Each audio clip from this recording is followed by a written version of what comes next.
A lecture on Zen is always something in the nature of a hoax, because it really does deal with a domain of experience that can't be talked about. But one must remember at the same time that there's really nothing at all that can be talked about adequately. And the whole art of poetry is to say what can't be said. So every poet, every artist feels when he gets to the end of his work that there's something absolutely essential that was left out. So Zen has always described itself as a finger pointing at the moon. In the Sanskrit saying, Tat Tvamasi, that art thou, Zen is concerned with that. That, of course, is the word which is used for Brahman, the absolute reality, in Hindu philosophy. And you're it, only in disguise, and disguised so well that you've forgotten it. But unfortunately, ideas like the ultimate ground of being, the self, Brahman, ultimate reality, the great void, all that is very, very abstract talk. And Zen is concerned with a much more direct way of coming to an understanding of that, or thatness, as it's called, tathata, in Sanskrit. So Zen has been summed up in 4 statements. A direct transmission outside scriptures and apart from tradition. No dependence on words and letters. Direct pointing to the human mind. And seeing into one's own nature and becoming Buddha. That is, becoming enlightened, awakened from the normal hypnosis under which almost all of us go round like somnambules. It's extraordinary how much interest has existed in Zen in the United States, especially in the years since the war with Japan. And naturally, I've often meditated on the reasons for this interest. I think, first of all, the appeal of Zen lies in its unusual quality of humor. Religions aren't, as a rule, humorous in any way. Religions are serious. And when one looks at Zen art and reads Zen stories, it is quite apparent that something is going on here which isn't serious in the ordinary sense, however sincere it may be. The next thing I think that has appealed to Westerners is that Zen has no doctrines. There is nothing you have to believe, and it doesn't moralize at you very much.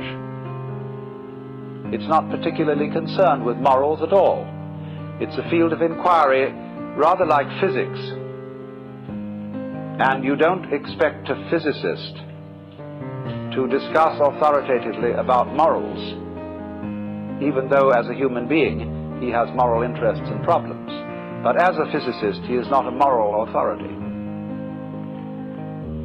Or if you go to an oculist or ophthalmologist to have your eyes adjusted, that is so you can see clearly. And Zen is spiritual ophthalmology. Another thing that appeals very much to Western students about Zen is that they've read their Zen from Suzuki and from some of my writings and from R.H. Blythe. And these people present a rather different kind of Zen from that which you will find today in Japan. They present what is essentially early Chinese Zen from the old writings ranging from about shortly before 700 AD to 1000 AD. And that Zen has a very different flavor from modern Japanese Zen, And so, of course, many of the people who go to study Zen in Japan disapprove of Dr. Suzuki thoroughly, and also, naturally, of my exposition of Zen, because we don't make a great fetish of studying Zen by sitting. In Japan today, they sit and they sit and they sit. R.H. Blythe asked a Zen master, "What would you do if you had only 1/2 hour left to live?" And he said, "I would do Zazen," which means he would sit like the Buddha here and practice meditation. And Blythe had given him several choices. Would you like to listen to your favorite music? Would you have a dinner? Would you get drunk? Would you like the company of a beautiful woman? Would you take a walk? What would you do? Or would you just go on with your daily business as if nothing was going to happen? In other words, would you wind up your watch? So he was very disappointed in this answer. And he said, you know, sitting is only one way of doing Zen. Buddhism speaks of the 4 dignities of man: walking, standing, sitting, and lying. And so Zazen is simply the Japanese word for sitting Zen. There must also be walking Zen, standing Zen, and lying Zen. You should know, for example, how to sleep in a Zen way. That means to sleep thoroughly.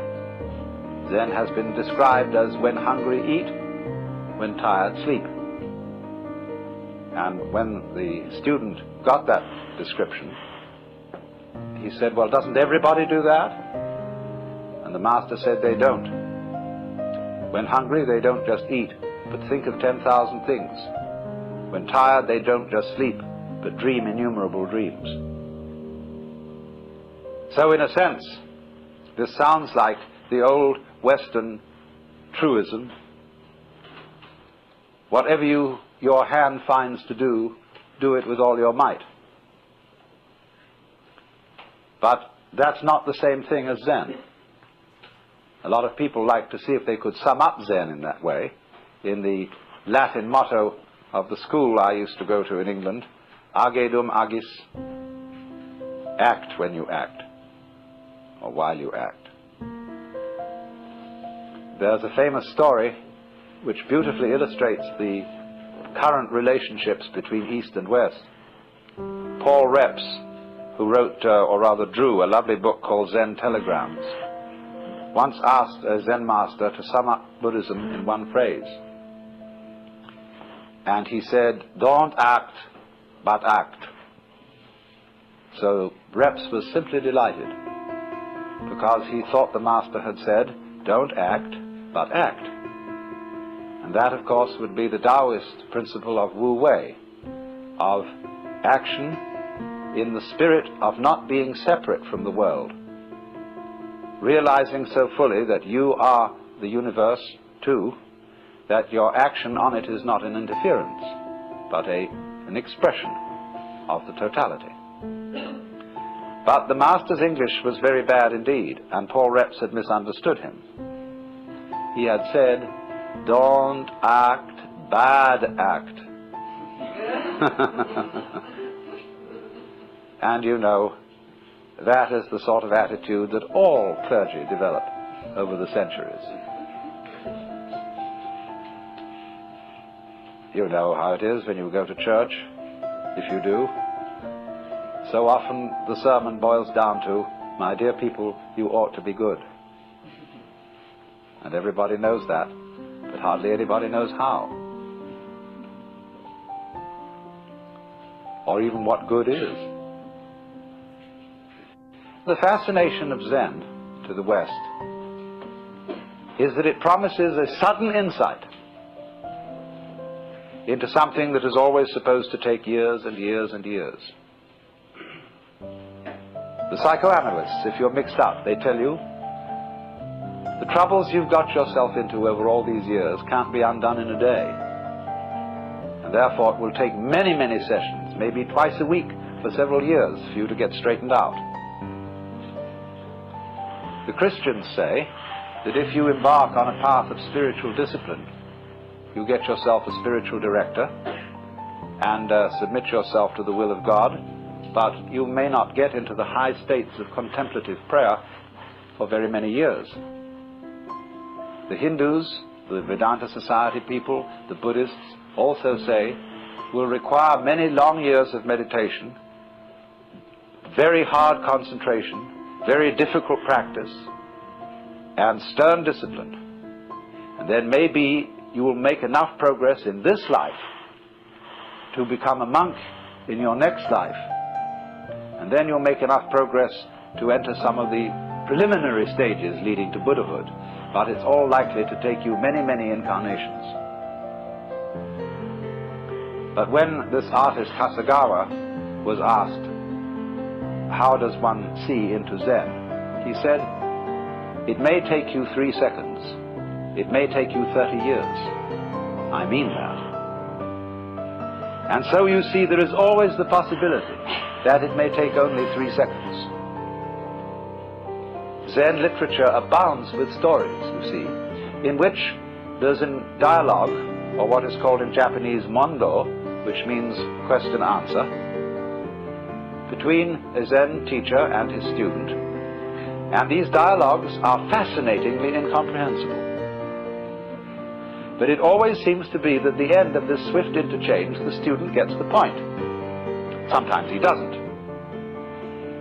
I gave a book of these dialogues once to a friend of mine who was deeply interested in Eastern philosophy.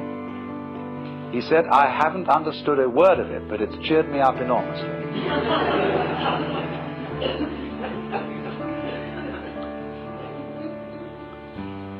So this book called the Mumonkan, which means the barrier with no gate,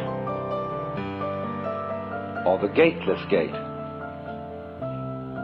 contains such stories as the student, I say student rather than monk, because Zen students are not monks in our sense of the word monk. Our monks take life vows of poverty, chastity, and obedience. And to make the grade, you're expected to spend your whole life in the monastic state.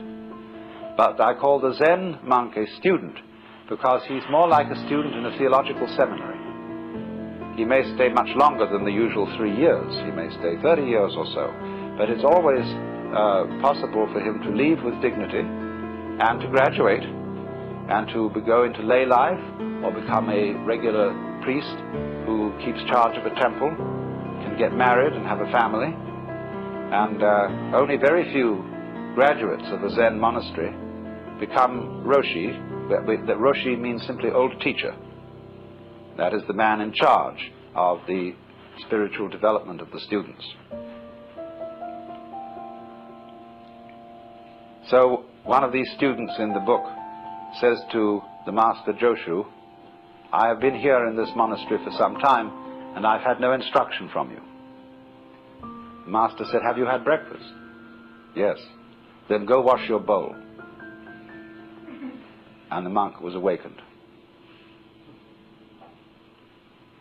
Now you may think that the moral of this story is do the work that's nearest, though it's dull at whiles, helping when you meet them, lame dogs over stiles.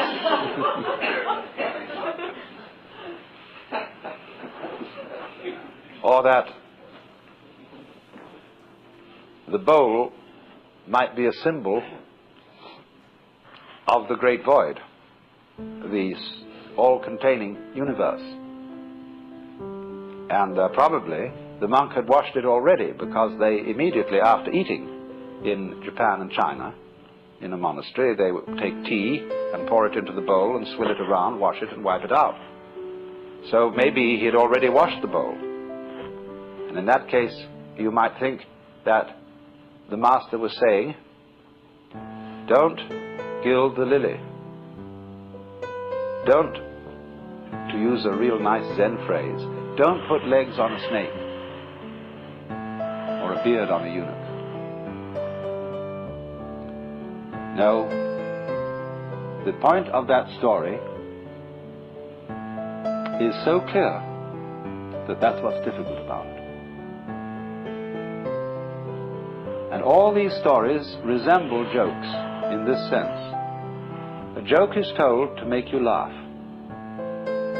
When you get the point of a joke, you laugh spontaneously. But if the point has to be explained to you, you don't laugh so well, you force a laugh. There is some kind of sudden impact between the punchline and the laugh.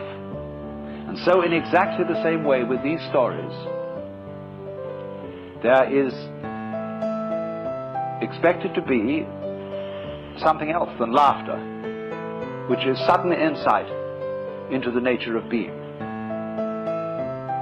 Nature of being, that sounds, again, very abstract. But it was go wash your bowl.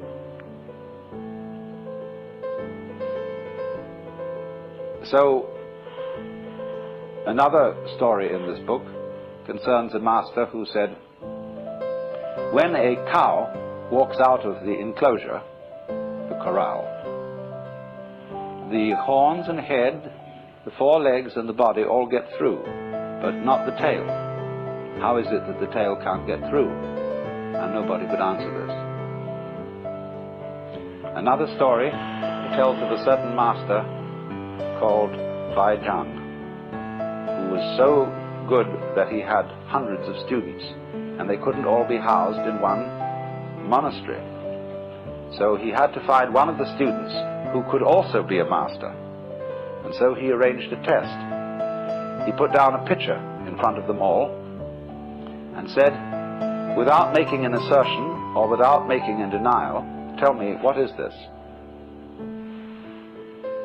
And the senior monk said it couldn't be called a piece of wood. And the teacher didn't accept this answer. But the monastery cook came forward and kicked the pitcher over and walked away. And he got the job. And the commentator remarks, maybe he wasn't so smart after all, for he gave up an easy job for a difficult one.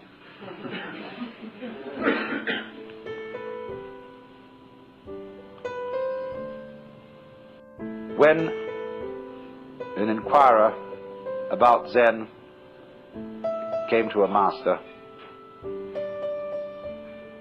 often, you know, they approach the Zen master with a kind of key question. What is the fundamental principle of Buddhism? Or why did the bearded barbarian come from the West? Because Zen is supposed to have been brought into China by a Hindu named Bodhidharma. Bodhidharma is always represented as having a huge bushy beard and very fierce eyes. Now, Bodhidharma always insisted that he had nothing to teach. And so, why did he come? That's one of the fundamental questions. You might say to me, I've often said when I'm giving a lecture, I'm not trying to improve you. I'm not trying to persuade you to a certain point of view. That is to say, like a preacher would convert somebody. In fact, I have nothing to tell you at all. Because were I to presume that I had something to tell you, I would be like a person who picked your pocket and sold you your own watch. So you might say, then why do I talk? You might ask the sky, why are you blue? The clouds, why do you float around? Birds, why do you sing? And we've been busy trying to invent explanations for all this. And so there's this great Zen saying. One of the old masters said, when I was a young man and knew nothing of Buddhism, mountains were mountains and waters were waters. But when I began to understand a little Buddhism, mountains were no longer mountains and waters no longer waters. In other words, when one starts scientific and philosophical inquiries, everything gets explained away in terms of its causes or other things that go with it. Or one sees that all the things in the world, what we think are separate things, are, as things, illusions. There is nothing separate. So, but he said at the end, but when I had thoroughly understood, mountains were mountains, and waters are waters. So, This is what's called direct pointing.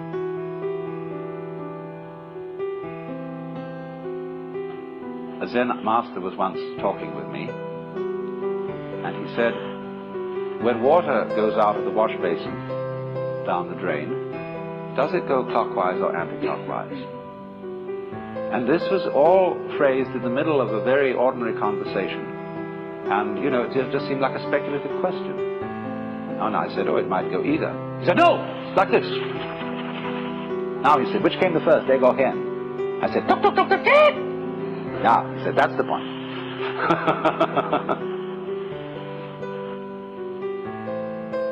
Now, it is saying too much, I warn you, to say that Zen is trying to point to the physical universe so that you could look at it without forming ideas about it. That is saying too much, but it is the general idea. It's in the direction of being the right idea. Zen people speak of the virtue of what they call mushin, which means no mind, or munen, no thought. That red lantern says munen on it, no thought. This is not an anti-intellectual attitude. The ordinary simple person is just as bamboozled by thinking as a university professor. You can think intellectually in a no-think way. That's the art. It doesn't mean not to have any thoughts at all. It means not to be fooled by thoughts, not to be hypnotized by the forms of speech and images that we have for the world, not to be hypnotized by them into thinking that that is the way the world really is. So if I say this is a fan, it isn't. To begin with, fan is a noise, and this doesn't make the noise fan, but just whoosh. But it can be many other things than a fan. It could be a back scratcher. Very well. All sorts of things. Don't let words limit the possibilities of life. Actually, this fan has an inscription on it written by a Zen master who is 100 years old. And it says, I don't understand, I don't know anything about it. So that goes back to the story of Bodhidharma, that when he first came to China, sometime a little before 500 AD, he was interviewed by the Emperor Wu of Liang. The emperor was a great patron of Buddhism. He said, we have caused many monasteries to be built, monks and nuns to be ordained, and the scriptures to be translated into Chinese. What is the merit of this? And Bodhidharma said, no merit whatever. Well, that really set the emperor back, because the popular understanding of Buddhism is that you do good things like that, religious things, and you acquire merit. And this leads you to better and better lives in the future, so that you will eventually become liberated. And so he was completely set back, so he said, well, what is the first principle of the holy doctrine? And Bodhidharma said, vast emptiness and nothing holy. Or in vast emptiness there is nothing holy. So the emperor said, who is it then that stands before us? The implication being, aren't you supposed to be a holy man? And Bodhidharma said, I don't know. So the poem says, plucking flowers to which the butterflies come, Bodhidharma says, I don't know. And another poem like it, if you want to know where the flowers come from, even the god of spring doesn't know. So anybody who says that he knows what Zen is a fraud. Nobody knows. Just like you don't know who you are. All this business about your name and your accomplishments, your certificates, what your friends say about you, you know very well that's not you. But the problem to know who you are is the problem of smelling your own nose. When the great Japanese master Dogen came back from China in about the year 1200 to bring his school of Zen into Japan, they asked him, "What did you learn in China?" He said, "The eyes are horizontal, the nose is perpendicular."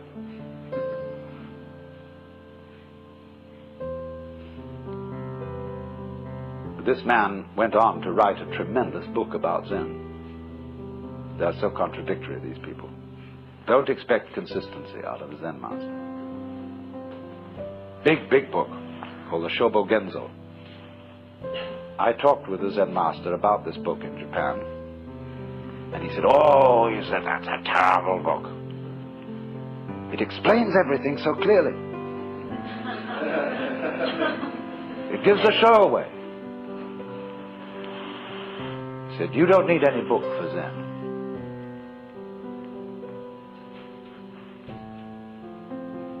So you see, it is this kind of way of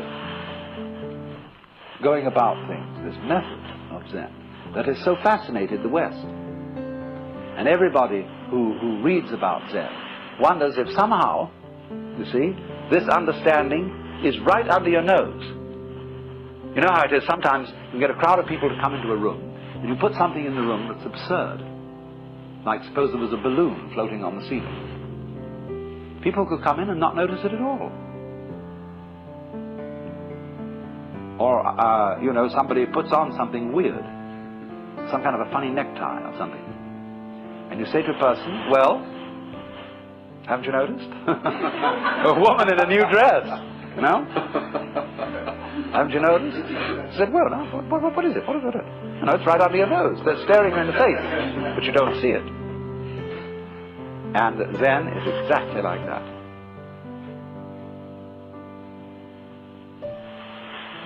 It is very obvious. The master Bokuju was asked, "We have to dress and eat every day, and how do we escape from all that? In other words, how do we get out of routine?" And he said, "We dress, we eat." He said, "I don't understand." Bokuju said, "If you don't understand, put on your clothes and eat your food."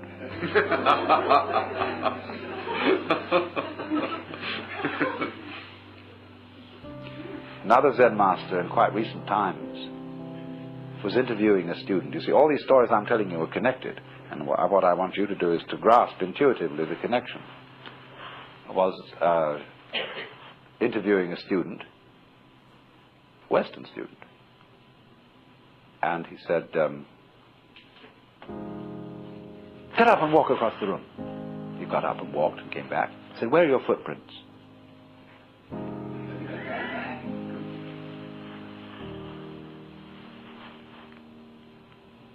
Another monk asked Joshu, "What is the way?" Tao in Chinese, the Tao. He said, "Your everyday mind is the way. How do you get into accord with it?" He said, "When you try to accord, you deviate."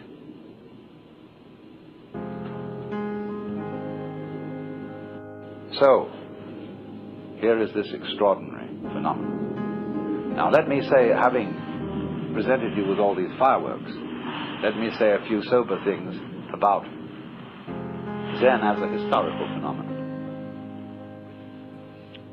Zen is a subdivision of Mahayana Buddhism. And as you know, that is the school of Buddhism which is concerned with realizing Buddha nature in this world. Not necessarily by going off to the mountains or by renouncing family life, everyday life, etc., etc., as if that were an entanglement, but realizing in the midst of life the possibility of becoming a Buddha. And so the great ideal personality of Mahayana Buddhism is the Bodhisattva, a word now applied to somebody who has attained nirvana, but instead of disappearing, comes back in many, many guises. There's a famous painting of one of the bodhisattvas in the form of a prostitute.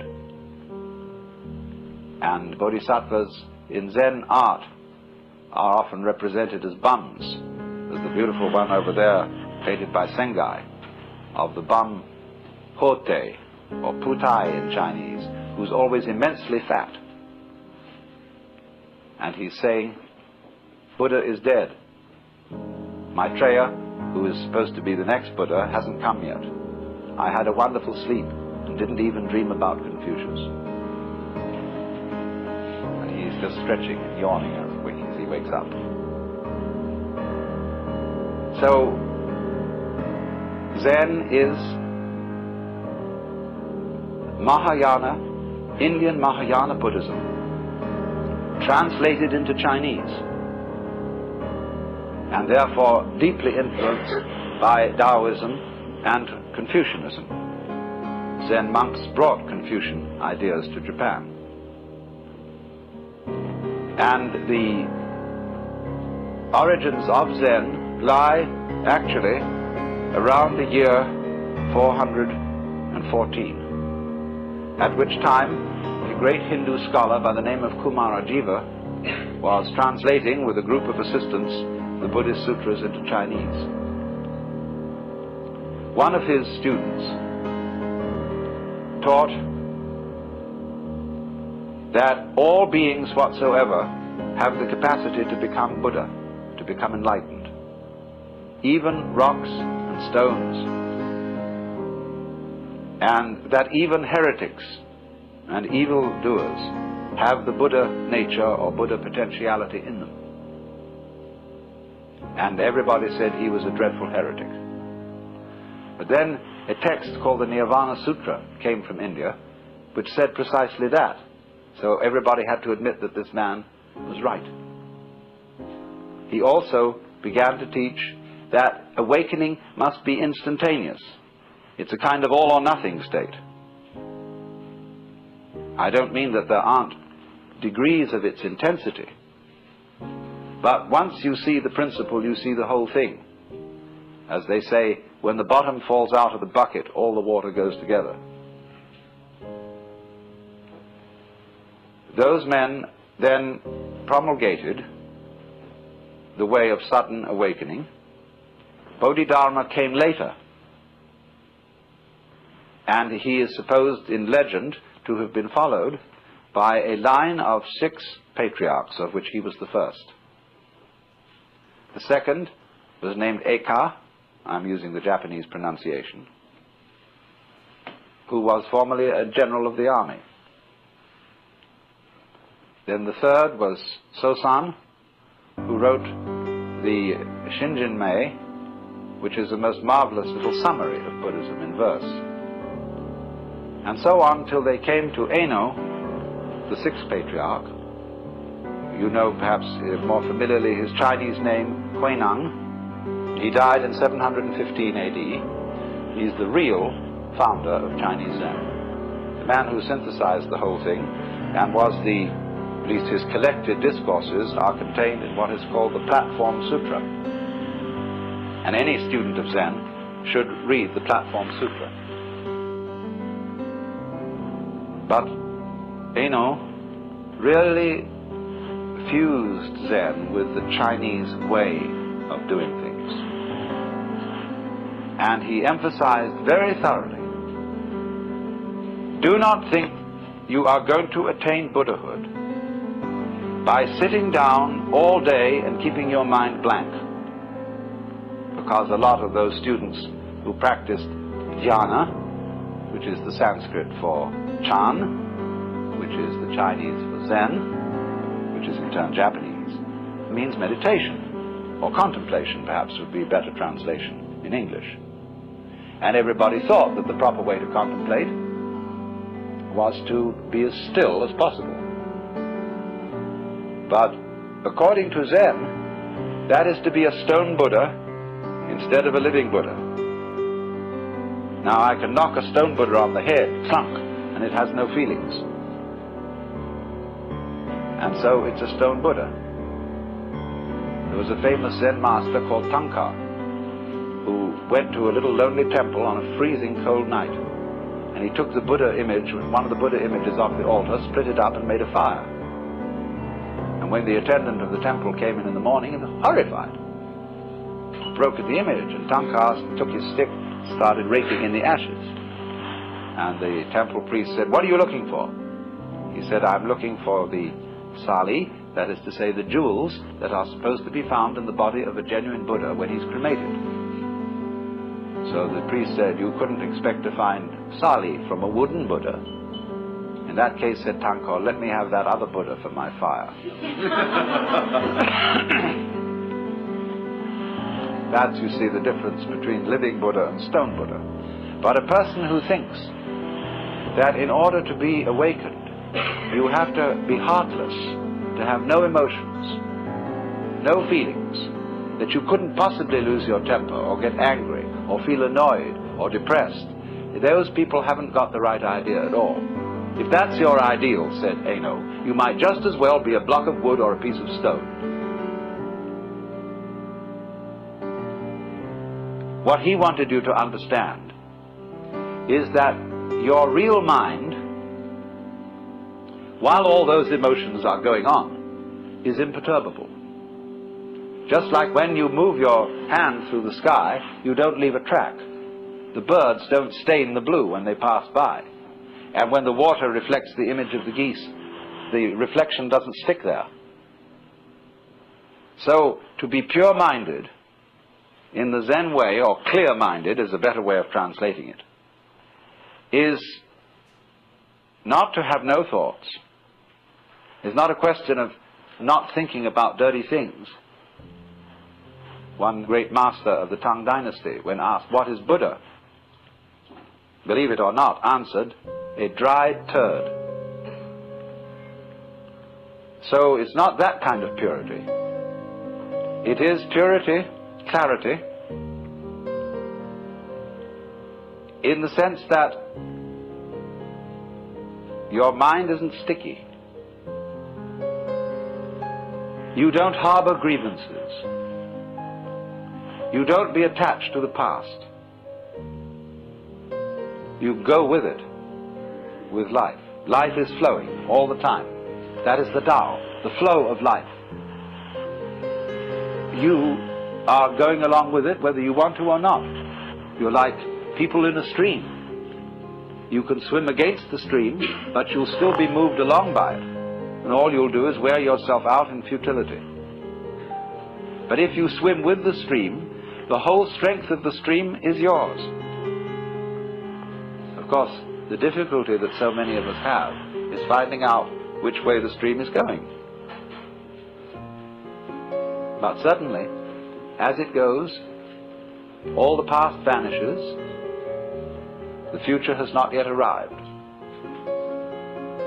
And there is only one place to be, which is here and now. And there is no way of being anywhere else, none whatever. If you understand that thoroughly, your task is finished. You then become instantaneous and also momentous. So this was Eno's principle. As I said, he died in 715, and he left 5 very great disciples who taught substantially the same sort of thing. But as things go, then these disciples had disciples, and those disciples had disciples, and there's a genealogy, and Zen broke into what are called 5 houses. And these, some of them didn't go on. Zen went on in 2 main forms. One is called, by the Japanese, Rinzai Zen, after the great master Rinzai, who lived towards the end of the 9th century. And the Soto school comes from another line, and they have a slightly different emphasis. Soto is more serene in its approach, Rinzai more gutsy. Rinzai people use the koan method in Zen study. Soto people don't, at least not in the same way. But this period between the death of the sixth patriarch, Eno, and about the year 1000 is the golden age of Zen. These were the really formative years. And after that, Zen began to decline in China. It became mixed up with other forms of Buddhism, and it suffered the fate of many, many forms of meditation type or yoga type discipline. It got a little bit sidetracked into occult and psychic matters, what are called in Buddhism siddhi, or the development of supernormal powers. For Zen, this is completely beside the point. But it got involved with Chinese alchemy, with Taoistic alchemy, and all sorts of foolishness in that direction.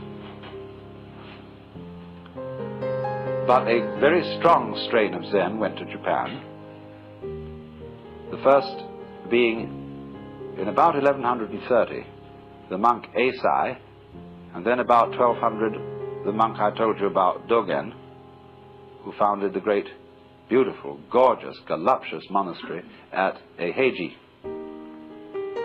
which exists to this day. Now, in this golden age of Chinese Zen, the main method of study was walking Zen rather than sitting Zen. All monks were great travelers, and they walked for miles and miles through fields and mountains, visiting temples to see if they could find a master who would cause their spark to flash, to get what is called in Mandarin Wu, or in Japanese Satori, or in Cantonese This always rather fascinates me, the way this character is written. The word I in Chinese is sometimes represented by this right-hand side of the character alone. 5 mouths, 5 senses. This one means your mind or heart, the heart-mind, shin. Now when we say, well, something very surprising happened, my heart came into my mouth. Here it comes into all 5. So this character means awakening. It's the same in a way as the Sanskrit bodhi, awakening from the illusion of being a separate ego locked up in a bag of skin, discovering that you are the whole universe. And of course, if you do discover that, and you do see into it all of a sudden, it's a shock, because your whole common sense is turned directly inside out. Everything is the same as you've always seen it, but completely different. Because you know who you are. You know that, what the devil were you worrying about? What was all that fuss? What was all that to do? Well, you see, it was part of the game. Everything from one point of view is fuss. And to do. To do, to do. What is there to do? But when you wake up, you see, and discover that all this to do wasn't you, what you thought was you, but was the entire works, which we could just call it, that you're it, and it is it, and everything is it, and it does all things that are done, then that is a great surprise. But it sounds tasteless. It sounds empty. It sounds void. Because if I say, well, you're all it, that is a statement without the slightest logical sense. Because we don't know what is it unless there's something that isn't it. But if it's both all ises and all isn't, then we can't think about it. Nevertheless, it is highly possible to see that that's so, in a way that's so vivid it brings your heart into all your five mouths. In this morning's talk I was going into some of the fundamental features of Zen, and today I want to concentrate on that aspect of Zen practice which is called in Chinese Mo Che Chu, or going straight ahead. A master who was once asked, "What is the Tao, the way?" replied, "Walk on." Actually, go. As we say, go man, go. Go, go. And it is this aspect of Zen which is what is truly understood by detachment, or having a mind that isn't sticky and that isn't stopped at any point in its whole working. To be stopped at a certain point is what is called having a doubt, as when one fumbles or wobbles or hesitates about something, trying to find the right solution for the circumstances by thinking it out in a situation where there really is no time to think it out. So that when a Zen teacher asks his disciple a question, he expects an immediate answer, as it were, without thought or premeditation. They speak in Zen, they use a phrase, to have a mind of no deliberation.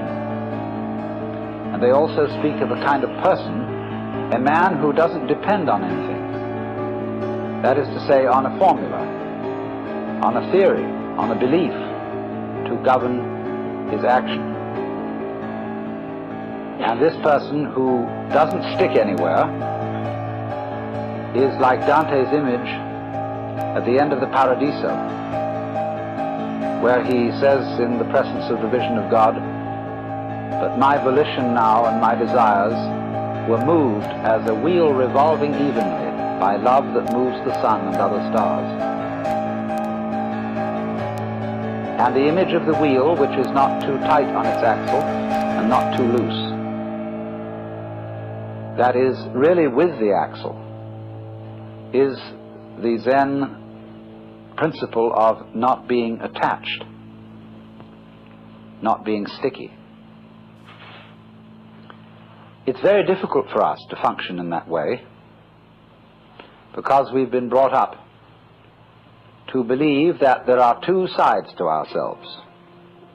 One, the animal side, and the other, the human and civilized side. And these are expressed in what Freud calls the pleasure principle, which he classifies with the animal side, with the id, and the other, the reality principle, which he puts on the side of society and the superego. And man is so split that he is in a constant fight between these two. Theosophists sometimes speak of our having two selves, the higher self, which is spiritual, and the lower self, which is merely psychic, the ego.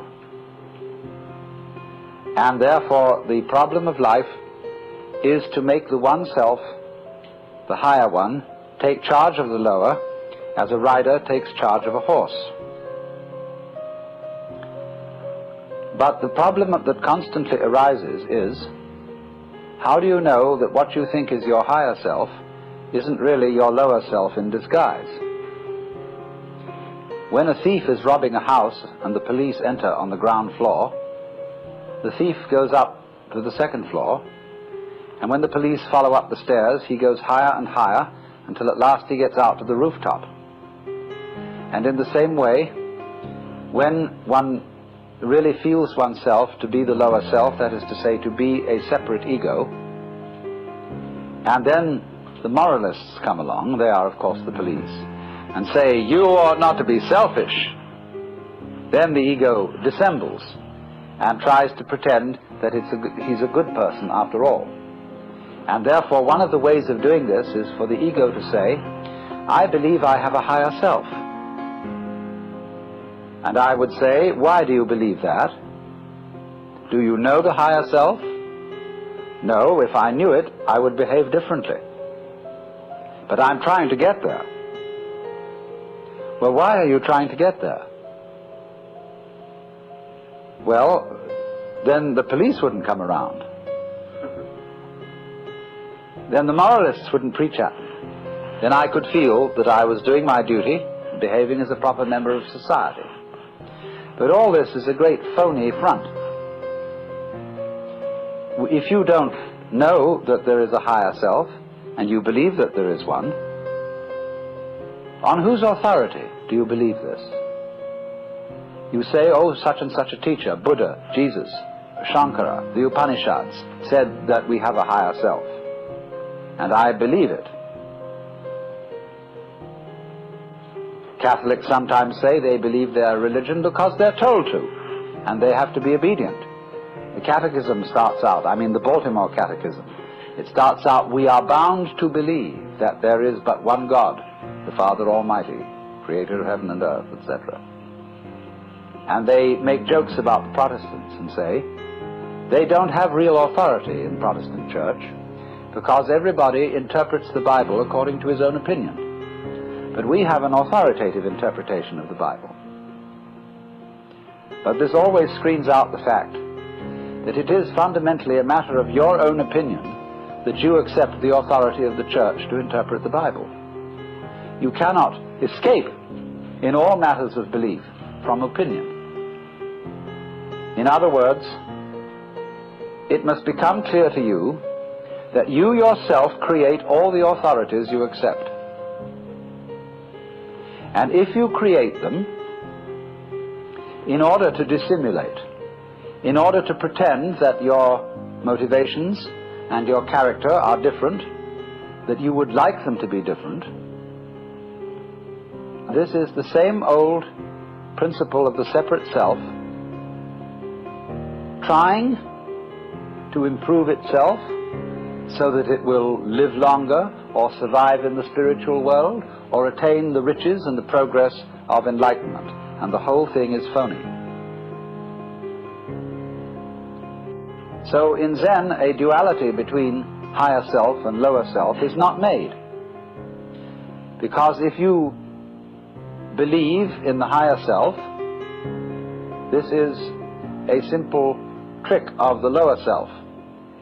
If you believe that there is no really lower self, there is only the higher self, but that somehow or other the higher self has to shine through, the very fact that you think that it has to try to shine through still gives validity to the existence of a lower self.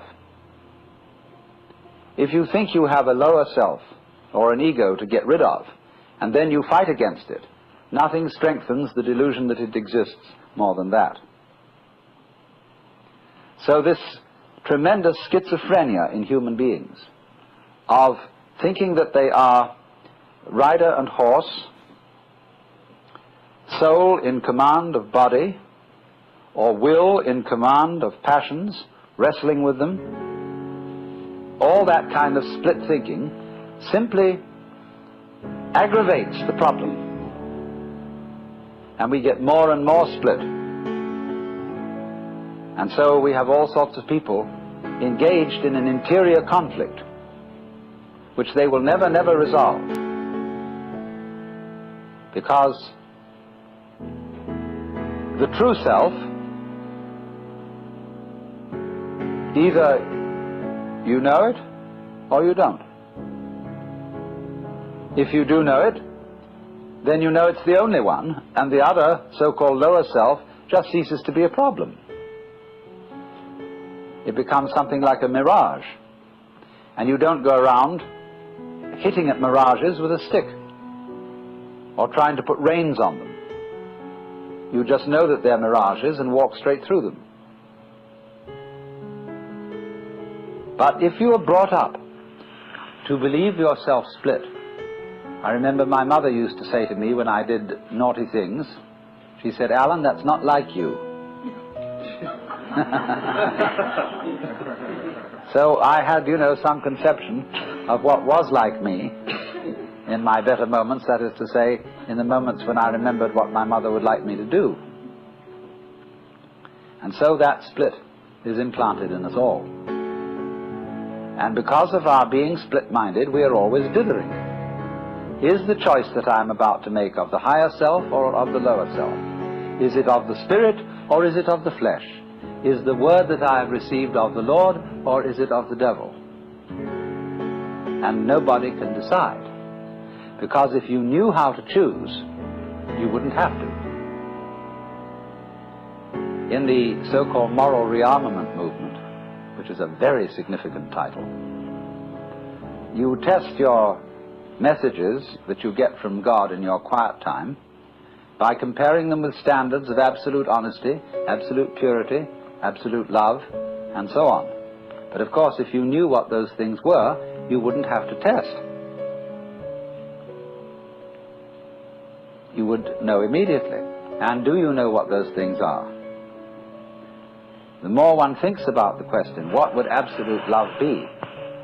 Supposing I could set myself the ideal of being absolutely loving to everybody, what would that imply in terms of conduct? Well, you can think about that till all is blue, because you could never get to the answer. The problems of life are so subtle that to try to solve them with vague principles, as if those vague principles were specific instructions, is completely impossible. So, it is important to overcome split-mindedness, but what is the way? Where can you start from if you're already split? A Taoist saying is that when the wrong man uses the right means work in the wrong way. So what are you to do? How can you get off it and get moving? Fundamentally, of course, you have to be surprised into it. Winthrop Sargent, not so long ago, interviewed a great Zen priest in Kyoto, who posed to him the question, "Who are you?" And he said, "Well, I'm Winthrop Sargent." And the priest laughed. "No," he said, "I don't mean that. I mean, who are you really?" Well, then he went into all sorts of abstractions about his being a particular human being and so on, who was a journalist and so on, and the priest just laughed and said, "No." Then the priest just tossed off the conversation, and a little later made a joke, and Sargent laughed, and he said, "There you are."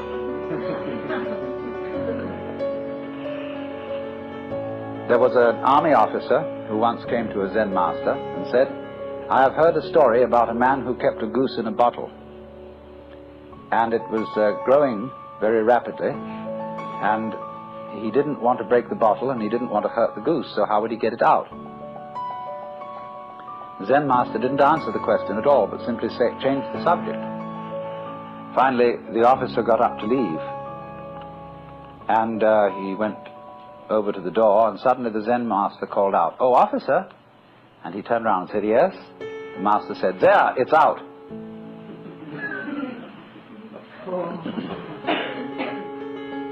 So in the same way, if I say to you, "Good morning," you say, "Good morning. Nice day, isn't it?" "Yes." Or if I hit you, boom, you say, "Ouch." And you don't stop to hesitate to give these answers and these responses. You don't think about it when I say "good morning," unless you're a psychiatrist. What could I be meaning? So you respond. So in exactly the same way, that kind of response, which doesn't have to be a deliberate response, a response of a no deliberating mind, is a response of a Buddha mind or an unattached mind. But you must not imagine that this is necessarily a quick response, because if you get hung up on the idea of responding quickly, the idea of quickness will be itself a form of obstruction.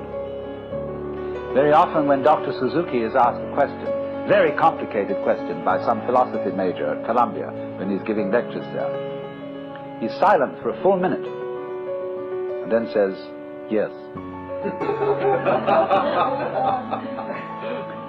And this is exactly as spontaneous a response as it would be if he had answered immediately. Because during the period of silence, he is not fishing around to think of something to say. He is not at all embarrassed at being silent or at not knowing the answer. So, if you don't know the answer, you can be silent. If nobody asks a question, you can be silent. There's no need to be embarrassed about it or to be stuck on it. But you cannot overcome being stuck if you think that somehow you would be guilty if you were stuck. When you are perfectly free to feel stuck or not stuck, then you're unstuck.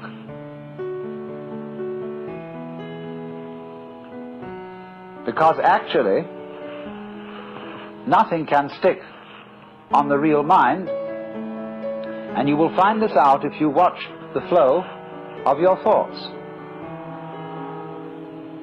There is an expression in Chinese which means the flow of thoughts, or what we call in literary criticism, stream of consciousness. And they put the character for thought 3 times. Nyan, nyan, nyan. And so you will notice that thought follows thought follows thought when you are just ruminating. And those thoughts arise and go like waves on the water all the time. They come and go. And when they go, they are as if they had never been here. So actually this shows your mind doesn't stick. Really. You can get the illusion of it sticking by, for example, cycling the same succession of thoughts over and over again.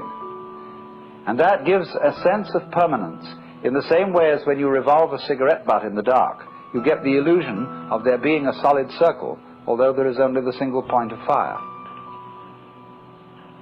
And it is from this connecting of thoughts that we get the sensation that behind our thoughts there is a thinker who controls them and experiences them.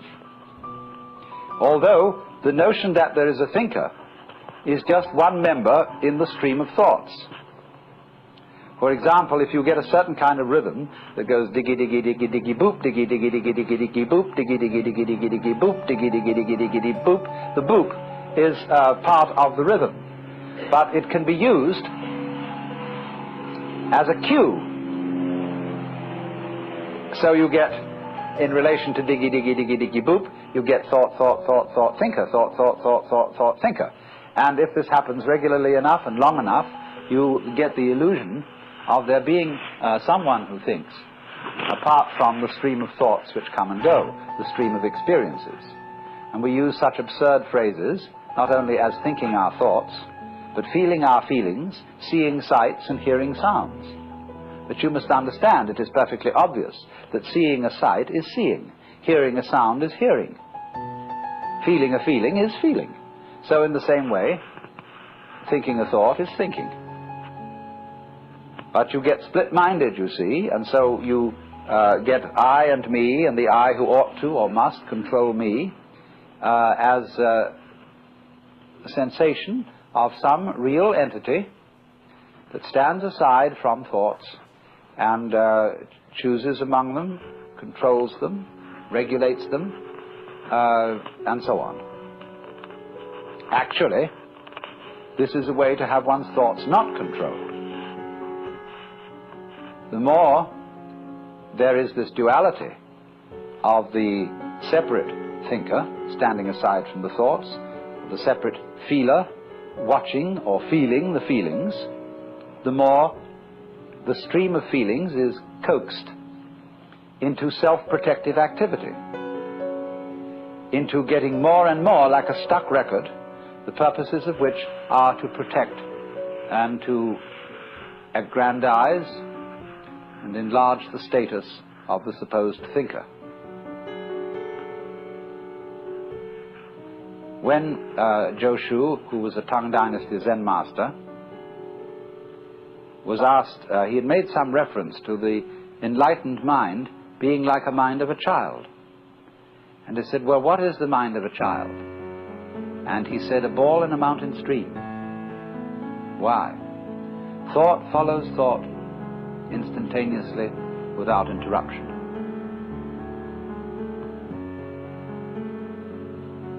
So the saying, walk or sit as you will, but whatever you do, don't wobble. Now, we can see this very clearly from confusions we can get into in activity. I have just said we can see this very clearly from confusions we get into in activity. What kind of a statement is that?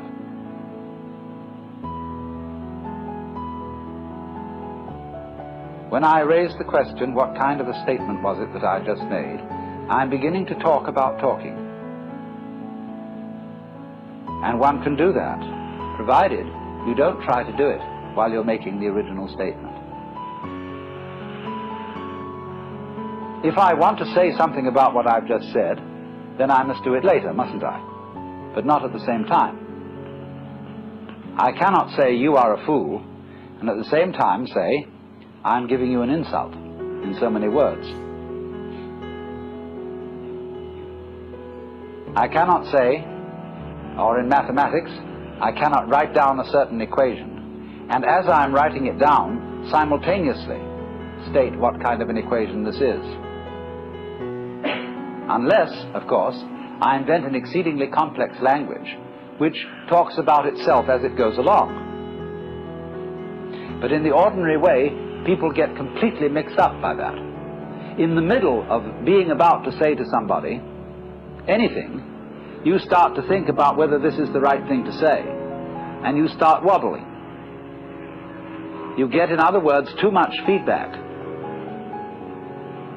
And too much feedback makes any mechanism go crazy. So in the same way, when you are very, very aware of a difference between the deeds and the doer while doing the deeds is always sort of commenting on them, the doer never really gets with it. In other words, you are about to strike a nail, and you wonder as you are about to hit it, is this the right place to put it? And so you probably hit your thumbnail instead of the nail, because you don't go right through with hitting that nail.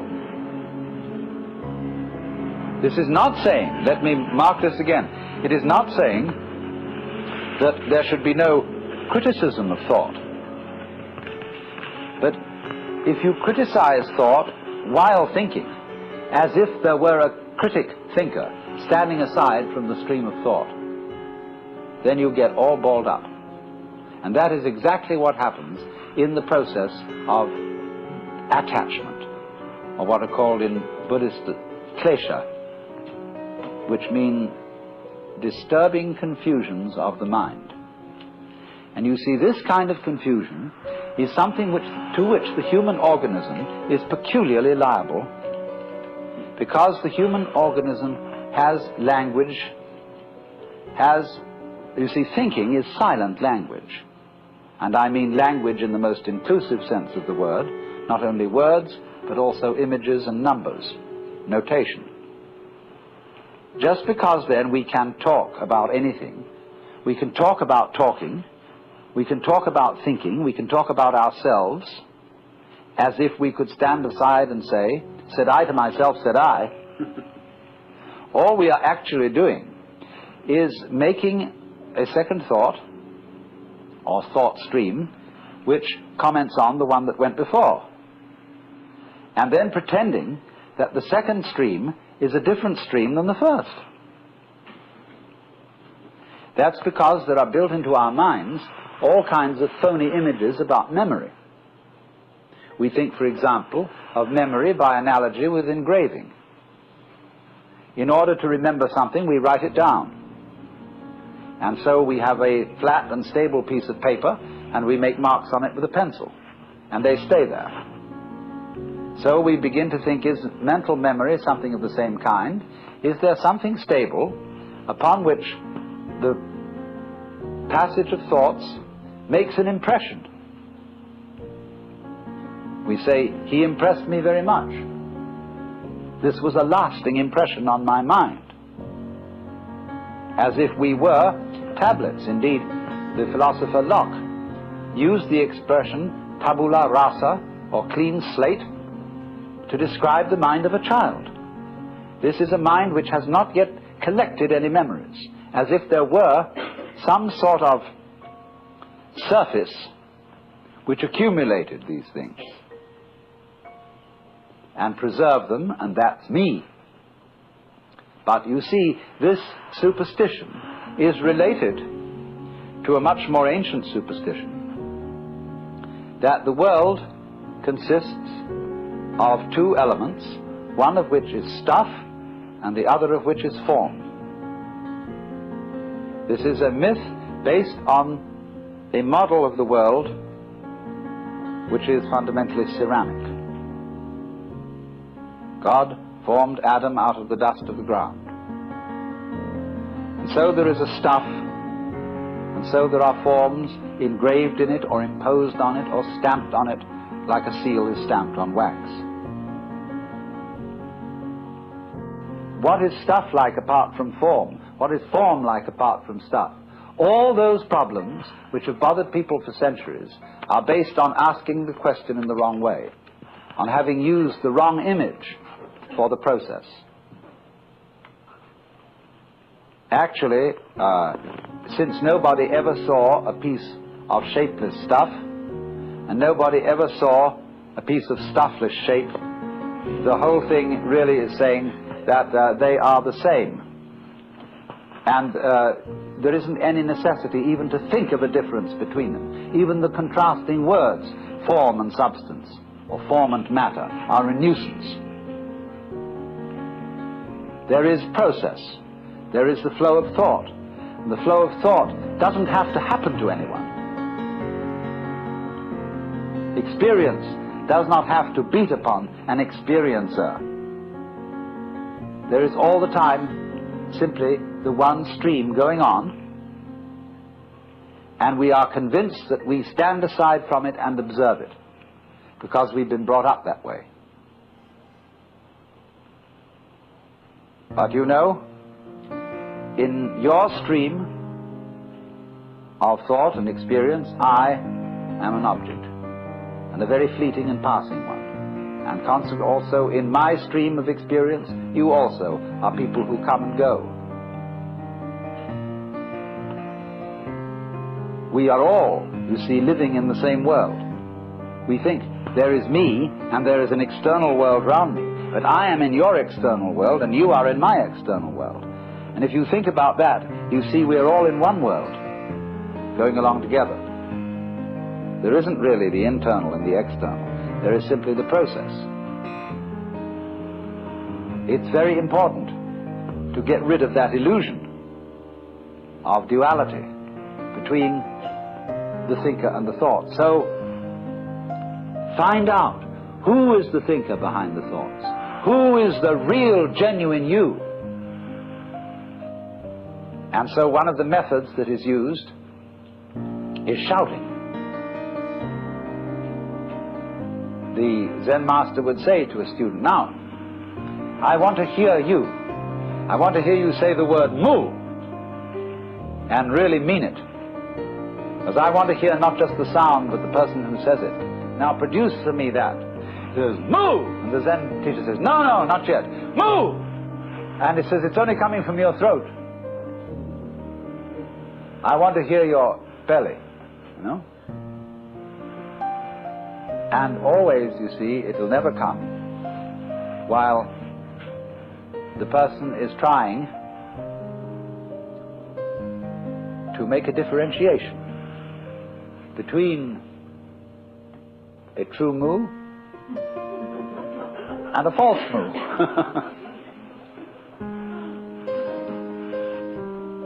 To act with confidence, you just do it. But since people are not used to that, it is necessary to set up protected situations in which it can be done.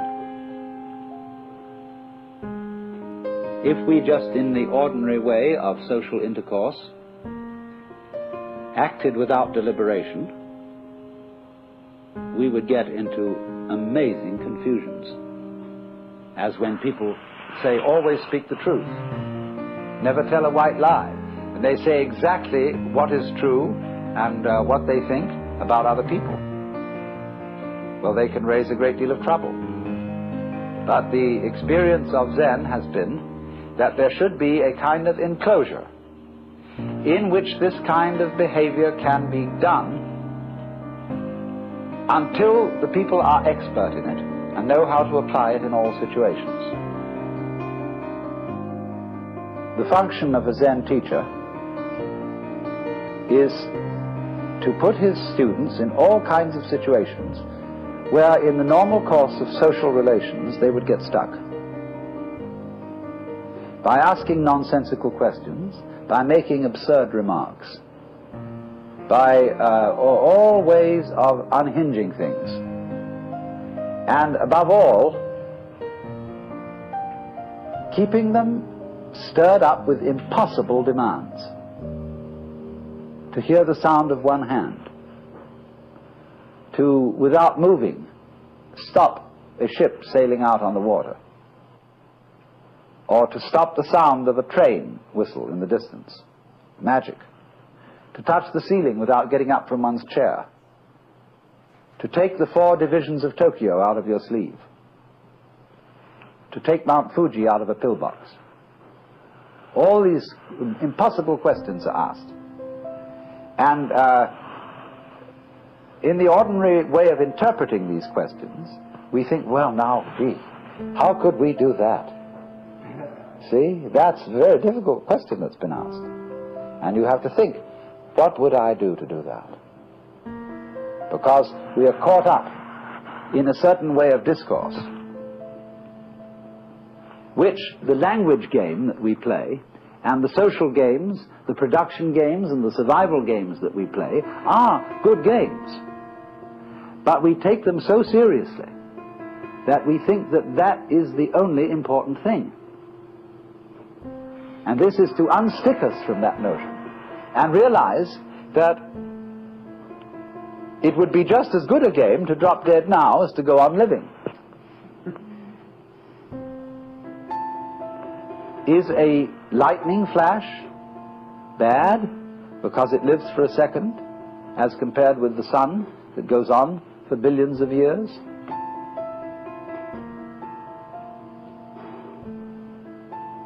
You can't make that sort of comparison, because a world of lightning goes also with a world where there's a sun, and vice versa. So long-lived creatures and short-lived creatures go together. That's the meaning of that saying. Flowering branches grow naturally, some short, some long.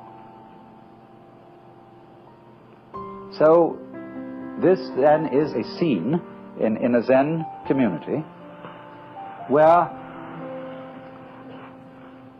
spontaneous behavior is encouraged within certain limits. And as the student becomes more and more used to it, those limits are expanded until eventually he can be trusted to go out on the street and behave like a true Zen character and get by perfectly well. You know what occasionally happens on the street when 2 people are walking down the sidewalk straight at each other, and they both decide to move to the right together and then to the left together, and they somehow get stuck and they can't pass each other. Zen teachers will pull just exactly that sort of stunt when going down a path and meet one of their students, to see if they can get him in a tangle and can he escape from it.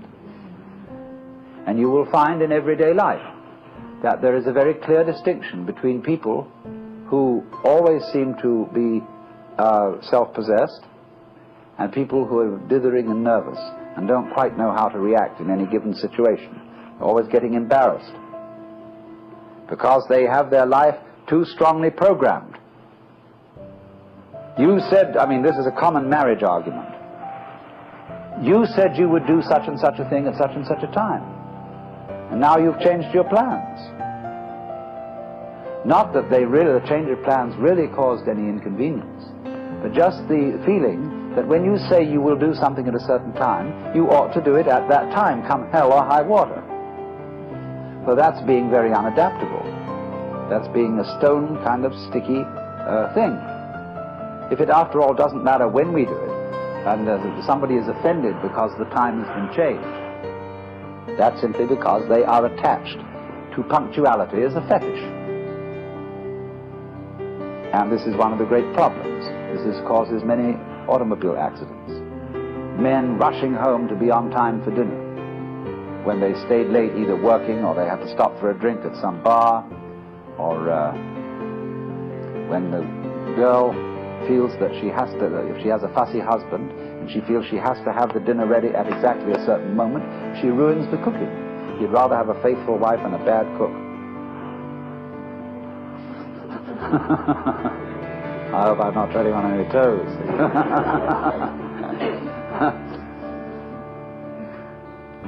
So, you see, we spend an awful lot of energy trying to make our lives fit images of what life is or should be, which they could never possibly fit. So, Zen practice is in getting rid of these images.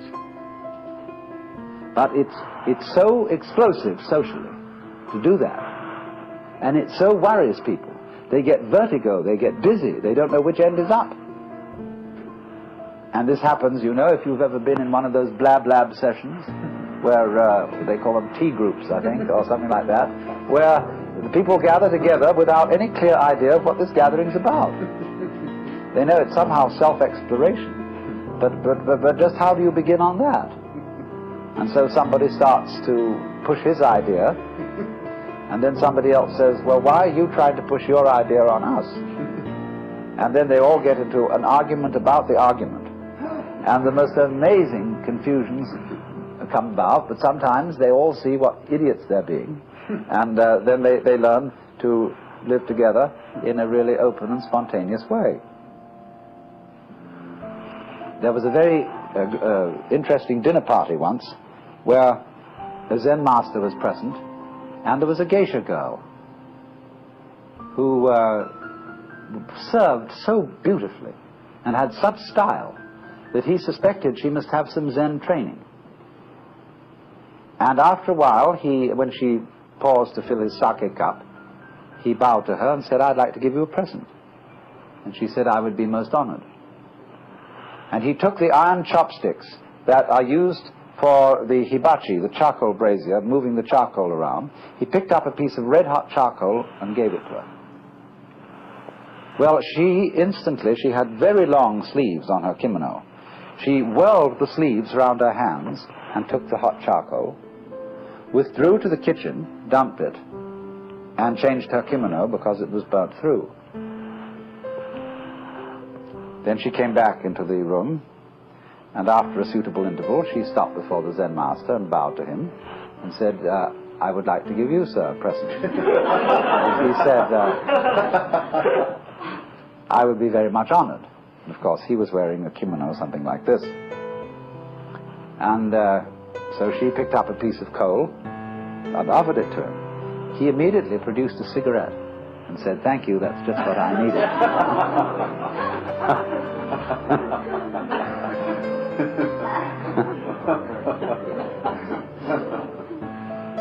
Now, you know, in the same way that we have this in our culture, certain people who are comedians,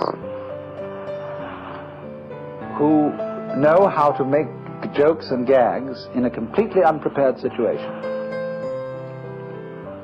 face them with anything, and they somehow come through.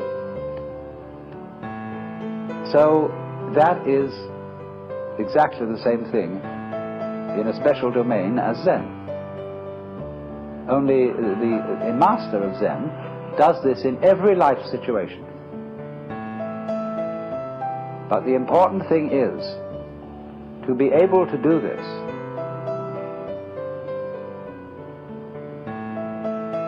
This is the secret. You must remember, you can't make a mistake. Now, that's a very difficult thing to do.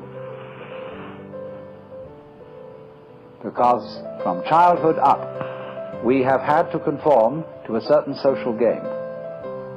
And if you're going to conform to this game, you can make mistakes, or not make mistakes. And so, this thing has gone into us all the time. You must do the right thing. There's certain conduct appropriate here, there's certain conduct appropriate there. And that sticks in us, and gives us a double self all our lives long, because we never grow up. Do you realize that the whole of life plays a game, which is a childhood game? There are three kinds of people: top people, middle people, and bottom people. And there can't be any middle people unless there are bottom people and top people. There can't be any top people unless there are middle and bottom people.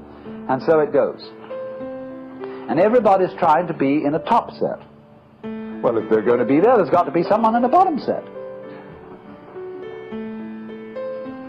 And the people who do the right thing and the people who do the wrong thing. Here in Sausalito, we have this very, very plainly. There are the right people, the nice people who live up on the hill. Then there are the nasty people who live down here on the waterfront, and they grow beards, and they wear blue jeans, and they smoke marijuana. And whereas the other people on the top of the hill drive Cadillacs and have wall-to-wall carpeting and nicely mowed lawns, and their particular kind of poison is alcohol. Now, the people who live on the top of the hill know that they're nice people. But they wouldn't know they were nice people unless they had some nasty people to compare themselves with. Every in-group requires an out-group. Whereas the nasty people think they are the real far-out people, whereas those people, those hillbillies, are squares. And they wouldn't be able to feel far out unless there were squares. See? These things simply go together.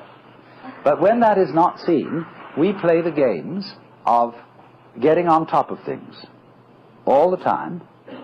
And so we're in a constant state of competition as to, if it's not I'm stronger than you, it's I'm wiser than you, I'm more loving than you, I'm more tolerant than you, I'm more sophisticated than you. It doesn't matter what it is, but this constant competition is going on. In terms of that competition, we can, of course, lose place, and in that sense make mistakes. But what a Zen student is a person who is not involved in the status game. That's the real meaning of a monk. He is not keeping up with the Joneses. And to be a master, he must get to the point where he's not trying to be a master. The whole idea of your being better than anybody else simply doesn't make any sense at all. It is totally meaningless. Because you see everybody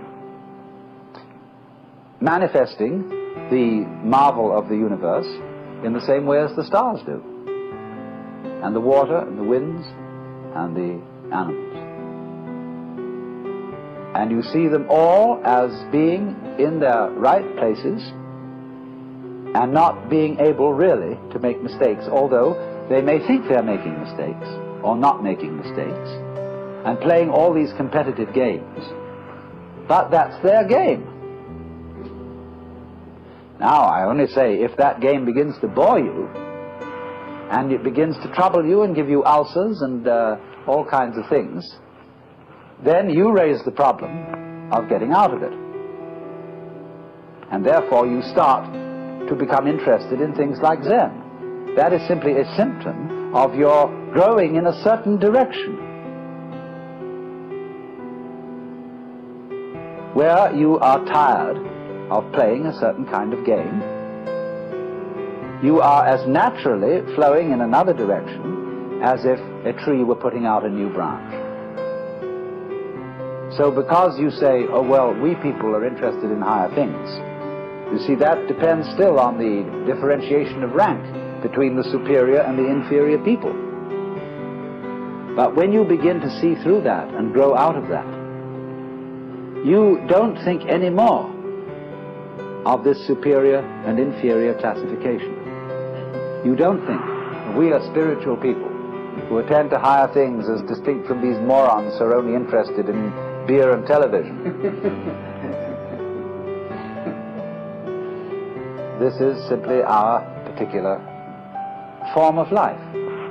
Like there are crabs, and there are spiders, and there are sharks, and there are sparrows, and so on.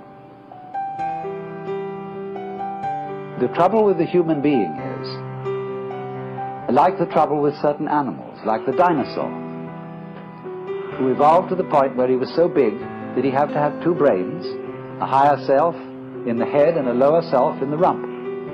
And the difficulty was to get these two brains coordinated. But we have exactly the same trouble. And we are suffering from a kind of jitters that comes from being two-brained.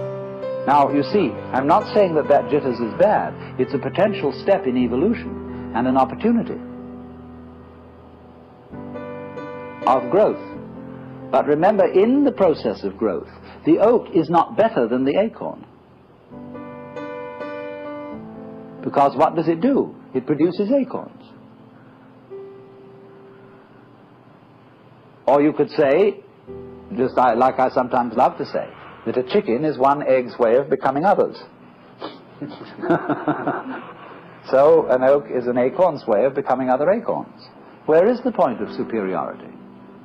The first verse of that poem I just quoted, the flowering branches grow naturally, some short, some long. The first verse is, in the landscape of spring, there is nothing superior and nothing inferior. The flowering branches are naturally, some short, some long. So that's the point of view of being an outcast, in the sense of being outside the taking seriously of being involved in the social game, and therefore being threatened by making mistakes, of doing the wrong thing. That is to say, of carrying into adult life one's childhood conditioning, where somebody is constantly yammering at you to play the game. So therefore, the preachers and the teachers take the same attitude towards their adult congregations that parents take to children, and lecture them and tell them what they should do. And judges in courts feel also entitled to give people lectures because they say those criminal types haven't grown up, but neither have the judges. It takes two to make a quarrel. So one can begin to think in a new way, in the polarity thinking, instead of being stuck with the competitive thinking of the good guys and the bad guys, the cops and the robbers, the capitalists and the communists, all these things which are simply childishness.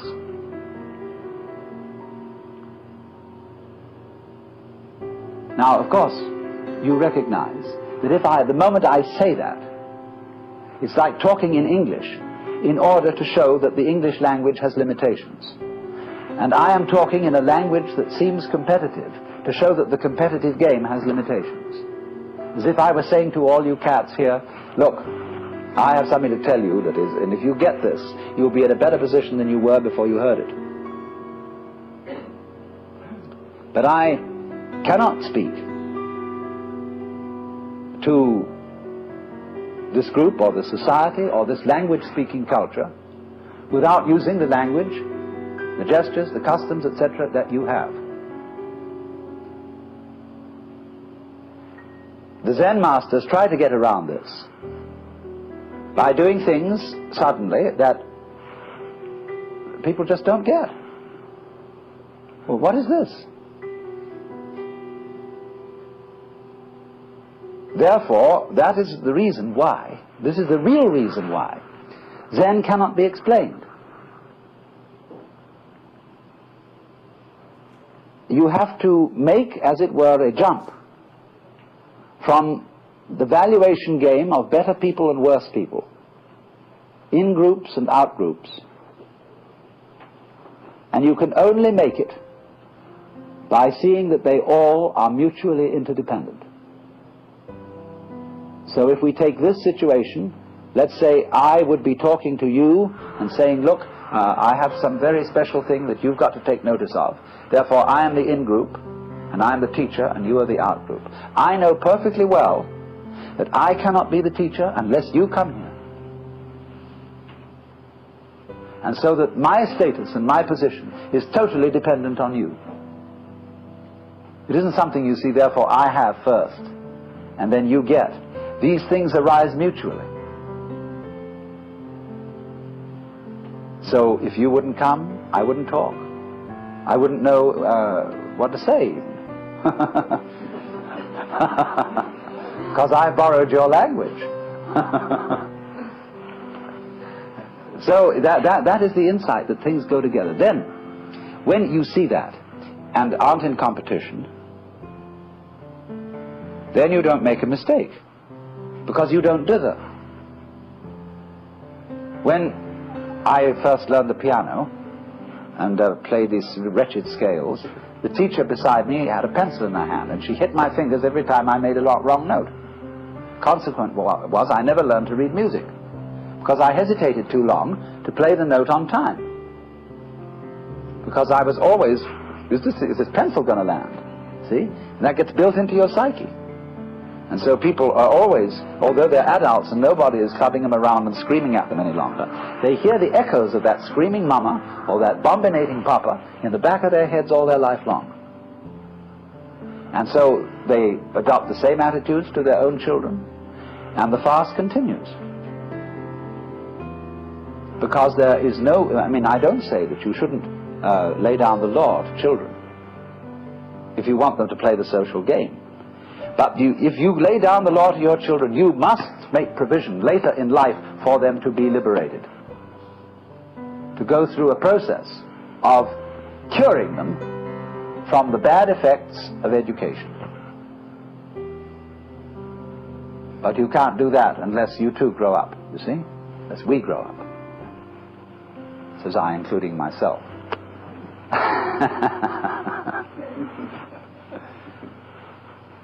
So that is the thing. Now, therefore, in the Zen scene,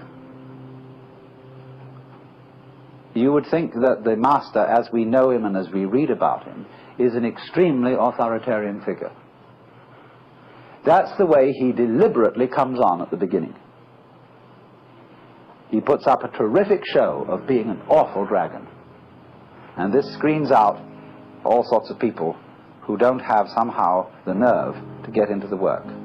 But once you are in, a very strange change takes place. The master becomes the brother.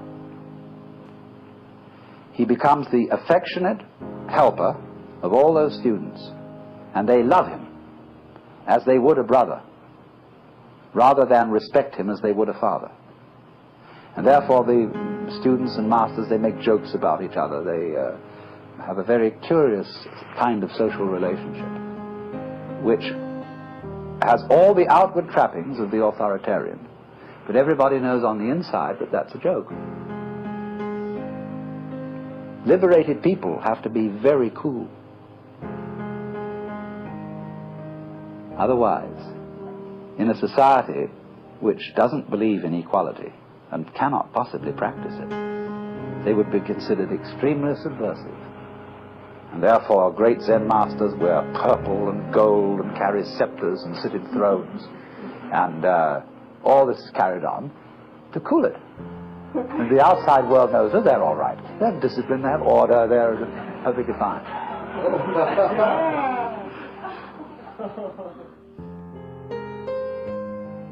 Having discussed basic principles of what Zen is about, I'm passing on to the more practical side of it.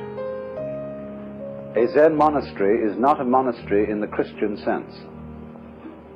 It's more like a theological seminary, except that it practices more than it teaches.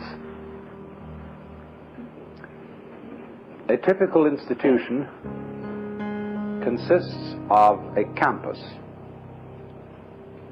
and on the campus there are many buildings.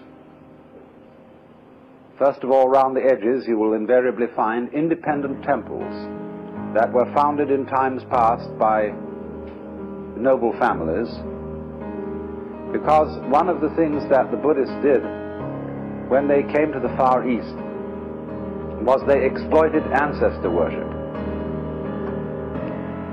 This was very clever of them. This being the great religion of China, the Buddhist priests performed services like requiem masses for the repose of the souls, or for good reincarnations for one's ancestors, and they made quite a thing out of that. And so they have memorial services for the departed, and that's one of the principal functions of temples in Japan. People don't go to temple in the same way as Westerners go to church. They make pilgrimages to temples, and say at a great temple like Eiheiji, you will find on a Sunday morning, or practically any morning, a swarm of about 500 people attending the 4 a.m. service of chanting the Buddhist scriptures. But they are kind of in and out of their temples. They have special services, they have memorial services, weddings, funerals, or everything like that. But they don't have a parish kind of church community as we find it in the West. Although when Buddhism, through the Japanese immigrants, exports itself to the United States, they immediately copy the Protestant church institution and sing, "Buddha loves me, this I know, for the sutra tells me so." It's terrible. And all the young men, Nisei, who have never been in Japan, the one thing they can't stand is sutra chanting, because they don't know what it means, and the priests don't know what it means a lot of the time. And but it's beautiful to listen to, and they haven't got an educated Western ear yet to appreciate that kind of Oriental music. Well, now, aside from these many temples, each of which is in charge of a priest with his family, and some of them are having a hard time making a go of it these days, so they've become restaurants for very elegant food, or museums, and all sorts of things. Now the guts of a Zen temple is what's called the Sodo. So in Japanese is the Sangha, the order of followers of the Buddha. Do simply means hall. So the Sangha hall, or Sodo, is the center. And this consists of a number of rooms, but the main one, the actual Sodo itself, is a large, long, spacious room with platforms on either side and a wide passage down the center. The platforms are 6 feet wide, and each contains a number of tatami mats, which measure 6 by 3. And every monk is assigned to a mat. And on a shelf behind the mat, against the wall, he has all his possessions, which are very simple. And so the mat is his sleeping place and his meditation place. There is an image of the Bodhisattva Manjusri in the hall, more or less in the center of the passage between the platforms. Manjusri is a bodhisattva, they call him Monju in Japan, who holds in his hand a sword. And this sword is the sword of wisdom, or prajna, which cuts asunder all illusions. That is the dwelling place and the meditation place of the monks. And then they have, of course, kitchens and library, and they have special temples that the monks use for various services. Then aside from that, there are the quarters of the Kansho, who is the abbot or administrative head of the temple, and then the quarters of the Roshi, who is the spiritual teacher. There isn't in the Zen, not in the Rinzai Zen school at any rate, exactly a hierarchy. Every temple is independent. There's no pope, no archbishop. But there is a fraternal relationship between all the temples of the Rinzai sect. The Soto sect have a little bit of a hierarchy, but still, on the whole, the Kansho, or administrative head of the temple, is the big boss. The Roshi is the respected boss, the man everybody's terrified of, at least on the outside at any rate. Now, if you want to get into one of these institutions and study, they make it difficult. It's so different from the welcome attitude you get when you go into a Christian church. Here they repel you. Westerners, of course, are treated with a certain amount of courtesy that is not ordinarily accorded to Japanese. But even then it's made difficult, because they realize that a Westerner who's taken the trouble to learn Japanese and to get himself over the oceans and to live under unfamiliar conditions is certainly pretty serious about it. And there are a number of Western Zen monks.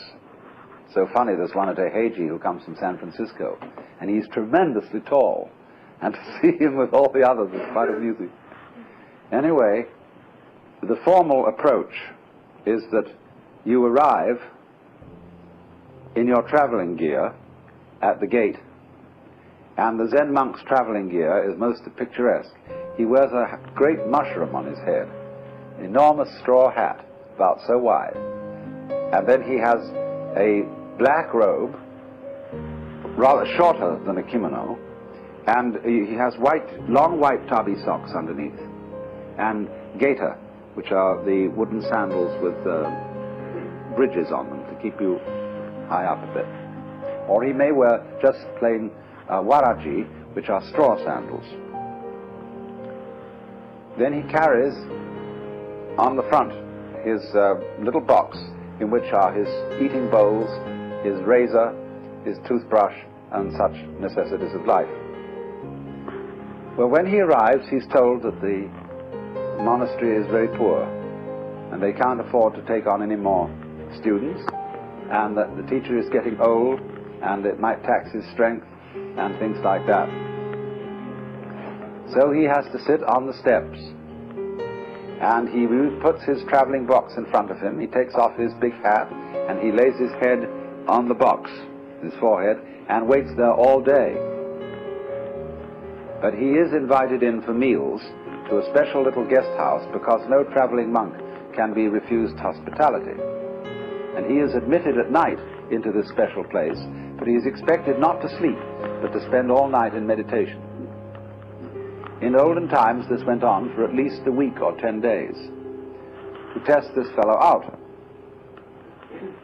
Then finally, the assistant to the Roshi comes and tells him that the Roshi maybe would have a talk with him. So you must remember the aspect of a Roshi to this young monk. He's a formidable fellow, usually an older man who has about him something that is difficult to put your finger on. There's a certain fierceness, coupled with a kind of tremendous directness, a sense of somebody who sees right through you. And so he really poses to this young fellow, "What do you want? Why did you come here?" But he said, "I came to be instructed in Zen." The teacher says, "Well, we don't teach anything here. There isn't anything in Zen to study." Well, the student knows, or thinks he knows, that this not anything which is studied in Zen is the real thing. That's, of course, as a Buddhist, he knows that what isn't anything is the universe, the great void, the shunyata.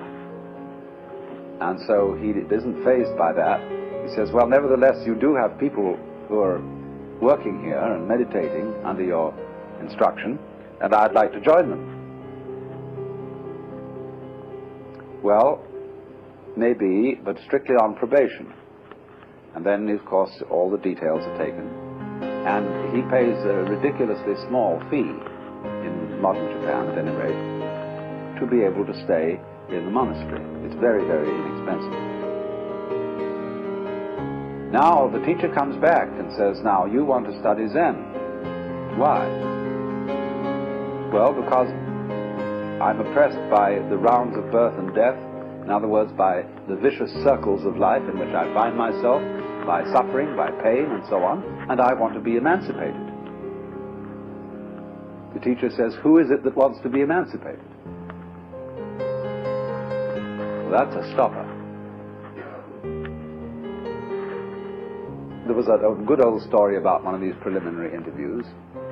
The master asks, first of all, very casual questions. Where's your hometown? What's your name? What did your father do? And where did you go to college? Why is my hand so much like the Buddha's hand? And suddenly, you know, in midstream of an ordinary conversation, clunk, the student is blocked. And so there is devised the koan, K-O-A-N in Chinese, kung-an. And this means, literally, the word koan means a case, in exactly the same sense as we talk about a case in law which functions as a precedent for future cases. Koan should be translated case. The koans are based on stories, mondo, of the conversations between the old masters and their students. But you can make a koan immediately by such a question, why is my hand so much like the Buddha's hand? Or, who are you that asked this question? If the student tries to verbalize on that and say, well, I am so-and-so, he asks, who knows that you're so-and-so? How do you know that you know? Who knows that you know? Find out. In other words, the basic koan is always, who are you? Who is it that wants to escape from birth and death? And I won't take words for an answer. I want to see you. And all you're showing me at the moment is your mask. So then the student is sent back to the monk's quarters, the Sodo. And the chief of the Sodo is called the Jikijitsu, is then put in charge of him. And he teaches him how to behave, what the rules are, how to eat, and how to meditate. In the Zen sect, they sit on padded cushion, about the thickness of the San Francisco telephone directory, which is an admirable substitute. And then, with crossed legs in the lotus posture, with the feet resting on the thighs, like you always see a Buddha, they sit for half-hour periods. That's supposed to be the length of time it takes for a stick of incense to burn.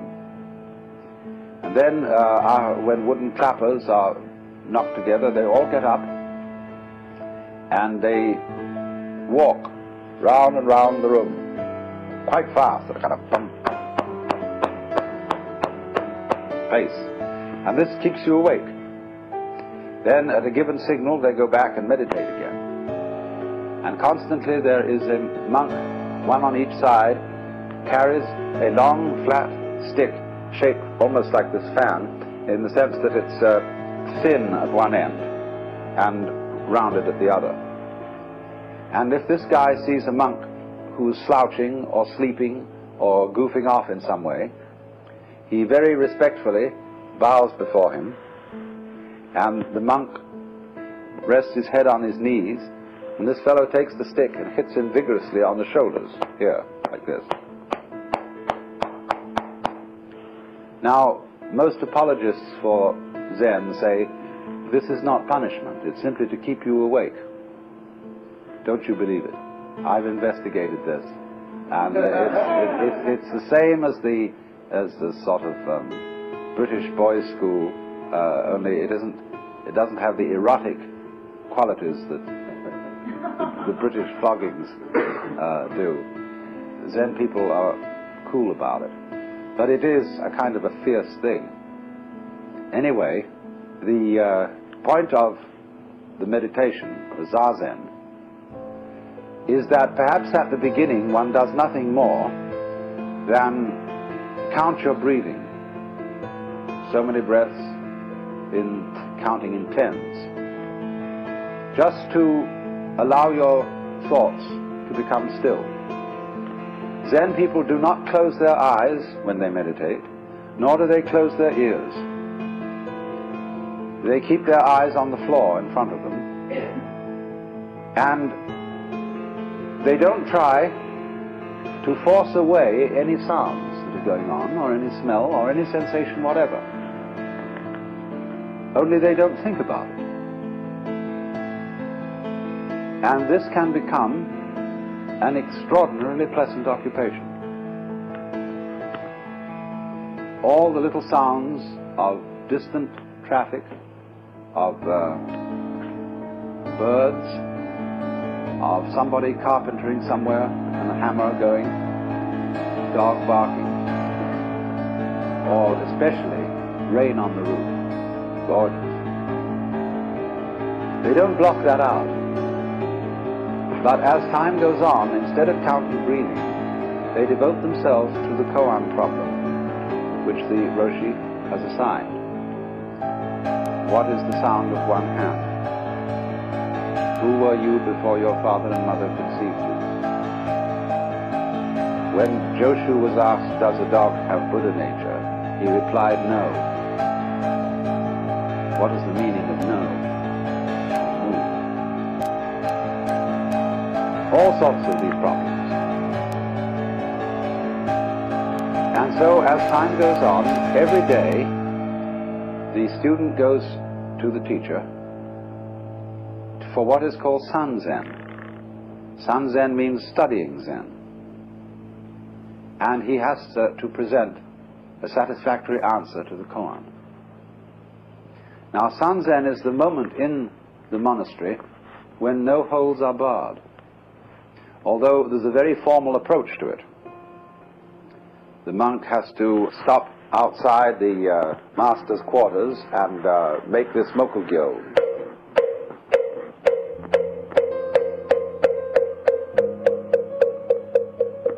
He does that 3 times. And at a signal from the master, which is ringing a bell in reply, he goes in and sits down in front of the master and bows right down to the floor, and then sits up, and he repeats the koan that he's been given, and he's supposed to answer it. Now the master, if he's not satisfied with the answer, may simply ring his bell, which means interview over, nothing doing. Or if he's still not satisfied, he may try to do something to hint the student as to which way to go, or puzzle him further, some sort of comment. But what happens is this. Do you see what kind of a situation has been set up here? The student is really being asked to be absolutely genuine. So if I said to you, now don't be self-conscious. I want of you to be perfectly sincere. And as a matter of fact, I'm a mind reader. And I know whether you're being sincere or not.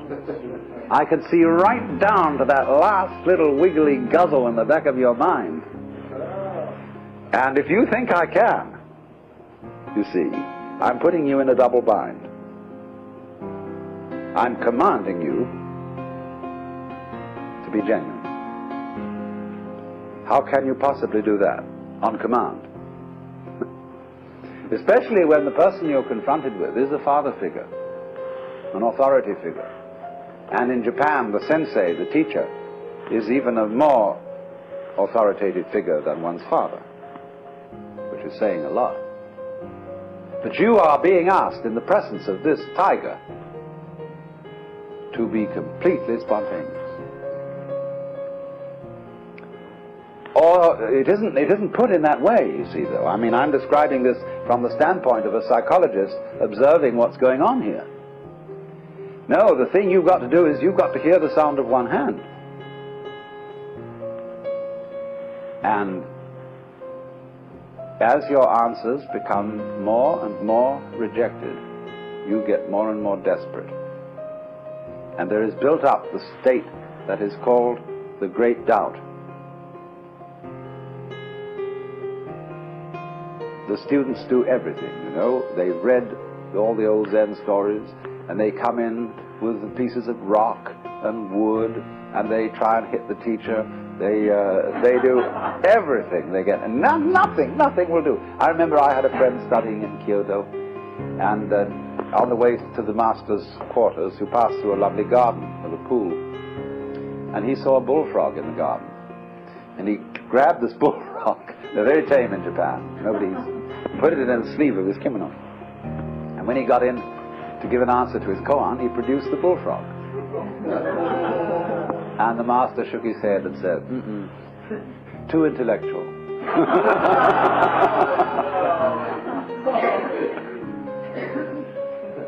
Of course, he meant not so much what we mean by intellectual, but too contrived, too premeditated.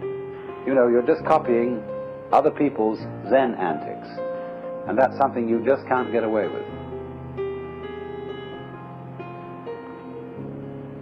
Well, there does come a critical point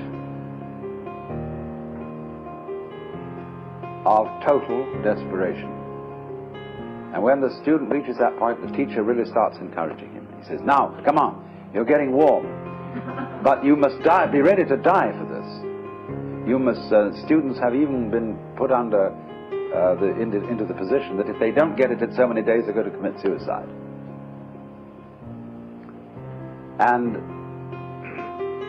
they have to stimulate this intense period a thing called oseshin. Don't confuse the word session with the English session. Session means studying or observation of the shin, the heart, the mind, the heart-mind.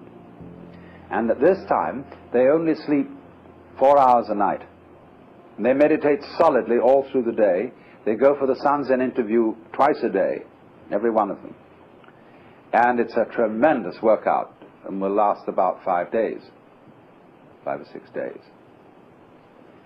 And in that period, the pressure is really on. Everybody is worked into a pitch of this kind of psychic fury that they have to get this thing answered. There's a man in Japan today who has a 5-day Zen system, and he practically guarantees that you will have Satori in his 5 days. I've just got a book about it written by a Britisher. I haven't had a chance to read it yet.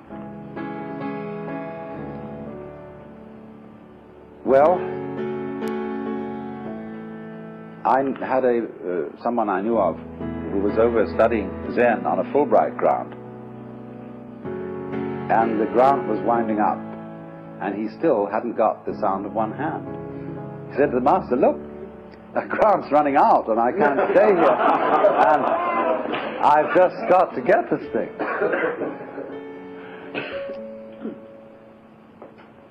So just the day before he left, he suddenly realized that there was nothing to realize.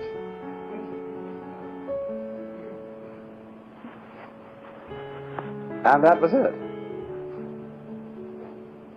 You know, here he had spent his whole life thinking that there's something deficient in me. See, there's something wrong. Something I ought to find out to get this problem of life cleaned up. Well, you know what you do. Rinzai, the old Chinese master, said, Zen teaching is like using an empty fist to deceive a child. Or like trying to stop a child crying by giving it a yellow leaf. See, the child wants gold, and so you give it an autumn leaf and say, dear darling, there's some gold. Be all right. Or with your closed fist, you say, what have I got here? The child comes and tries to see and pull your fingers open, then you hide it behind your back and under your leg and behind the chair. The child gets absolutely fascinated. The longer you keep this up, the more the child is sure there's something real goody inside the hand. And then at the end, nothing. And that's Zen.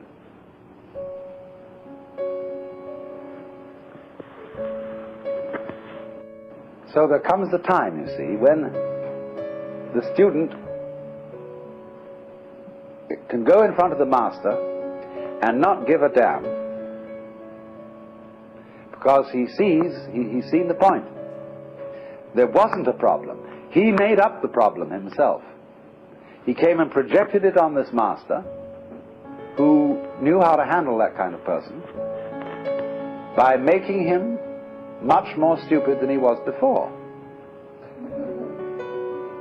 until he sees the essential stupidity of the human situation, where we are playing a game of one-upmanship on other people and on the universe. How to get the better of life? Well, what makes you think you're separate from life so that you can get the better of it? How can you beat the game? What game? Or who will beat it? This illusion of beating the game, of finding the thing out, of catching it by the tail, is therefore dissipated by the technique of the koan. It's called, working on a koan is like a mosquito biting an iron bull. It's the nature of the mosquito to bite. It's the nature of an iron bull to be unbitten. Or they say it's like swallowing a ball of molten lead. You can't swallow it down. You can't cough it up. You can't get rid of this thing. That's the great doubt, you see. But this is an exaggerated form of what everybody is ordinarily trying to do to beat the game. So at that moment, the student has heard the sound of one hand, or discovered who he was before father and mother conceived him, or what no means. So the teacher says, good. Now, you have found the frontier gate to Zen. You put your foot in at the door, and you're across the threshold. But there's a long way to go. And now you have found this priceless thing out, you must redouble your efforts. So he gives him another koan. Now the student may be able to answer that one instantly, because it's simply a test koan. See, there are 5 classes of koans. The first class is what you call the Hinayana koans, and the other 4 are the Mahayana koans. Hinayana is to reach nirvana. Mahayana is to come back and bring nirvana into the world as a bodhisattva. So once you get the great void, you see, there's nothing to catch on to. You are the universe. It doesn't matter whether you live or die. That's nirvana.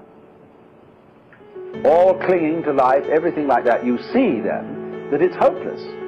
And you give it up, because not because you think you ought to give it up, because you know there is no way of catching it. There's nothing to catch hold of. There's no safety in the cosmos. So you just have to give up. Then, the next class of koans are such things as asking for miracles. In that class comes, take the 4 divisions of Tokyo out of your sleeve, or stop the booming of a distant bell, blow out a candle in Timbuktu.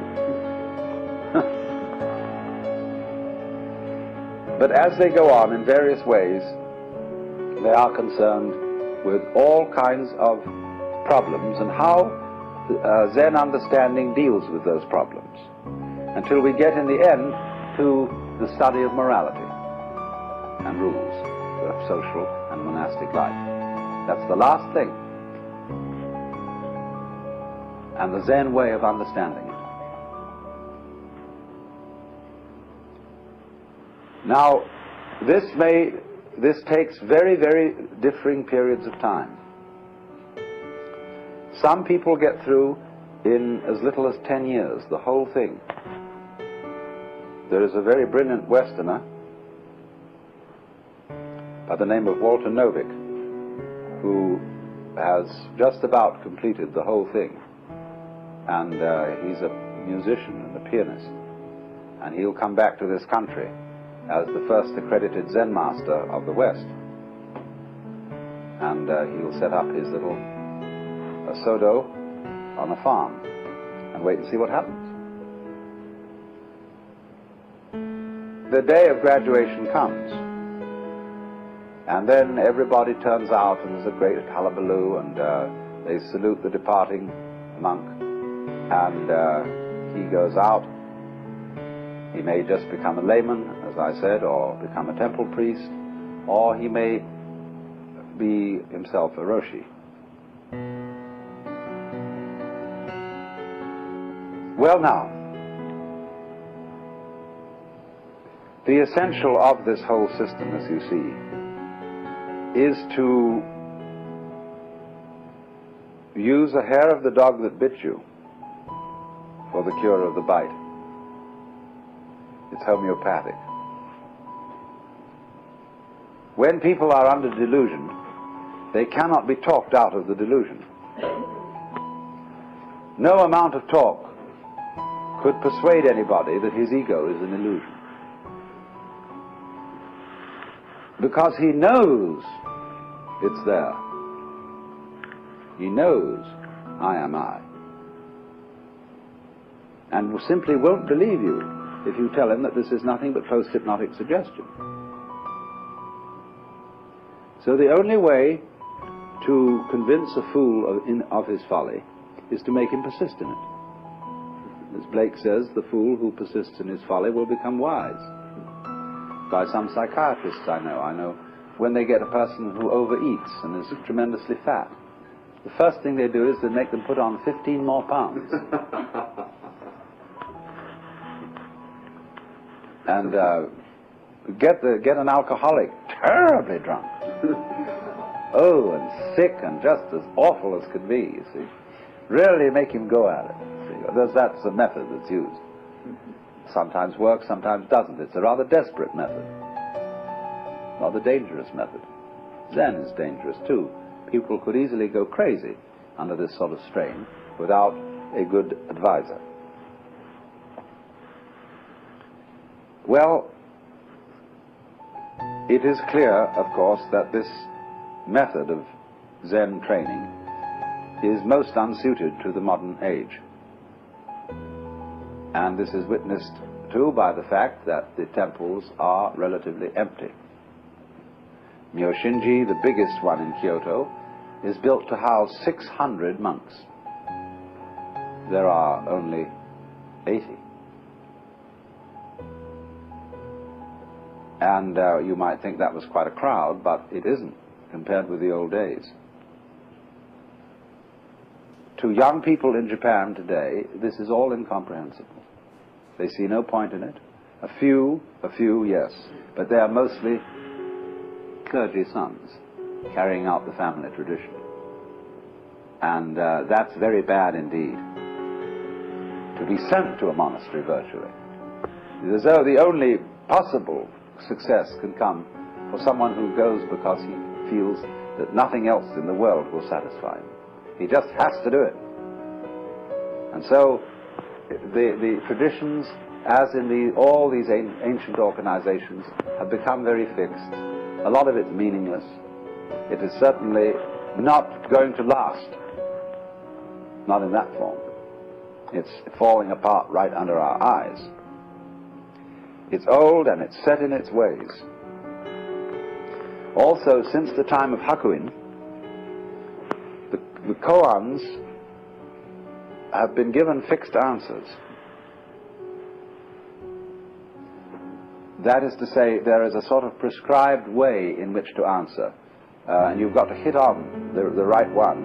And then after you've answered it, you have to find a poem from a little book called the Zenrin Kushu, which means the Zen Forest Anthology. And there are little couplets, and you've got to find one which represents the meaning of your koan.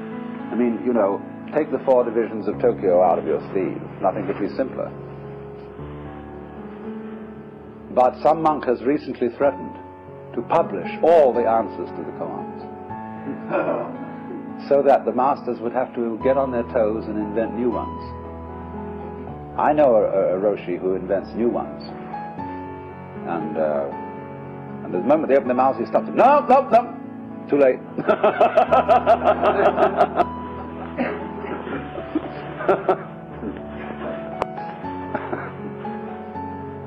You know, he says, you could ask as Christian, what's the first word in the Bible? And things like that. It becomes much more lively, you see, when there is this quick interchange of the teacher and the students. But in modern idiom, who the devil wants to know about Joshu's moo anymore, or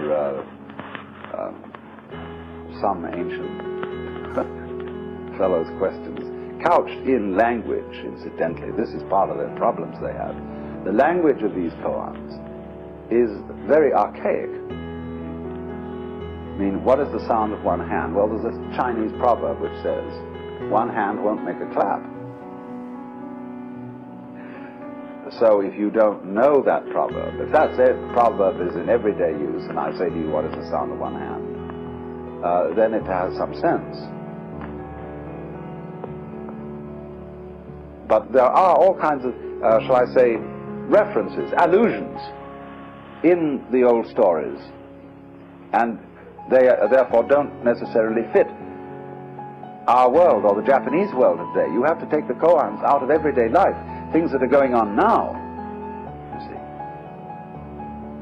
And it's like asking, what's that man who advertises Schweppes, Commander Whitehead? Why has Commander Whitehead no beard?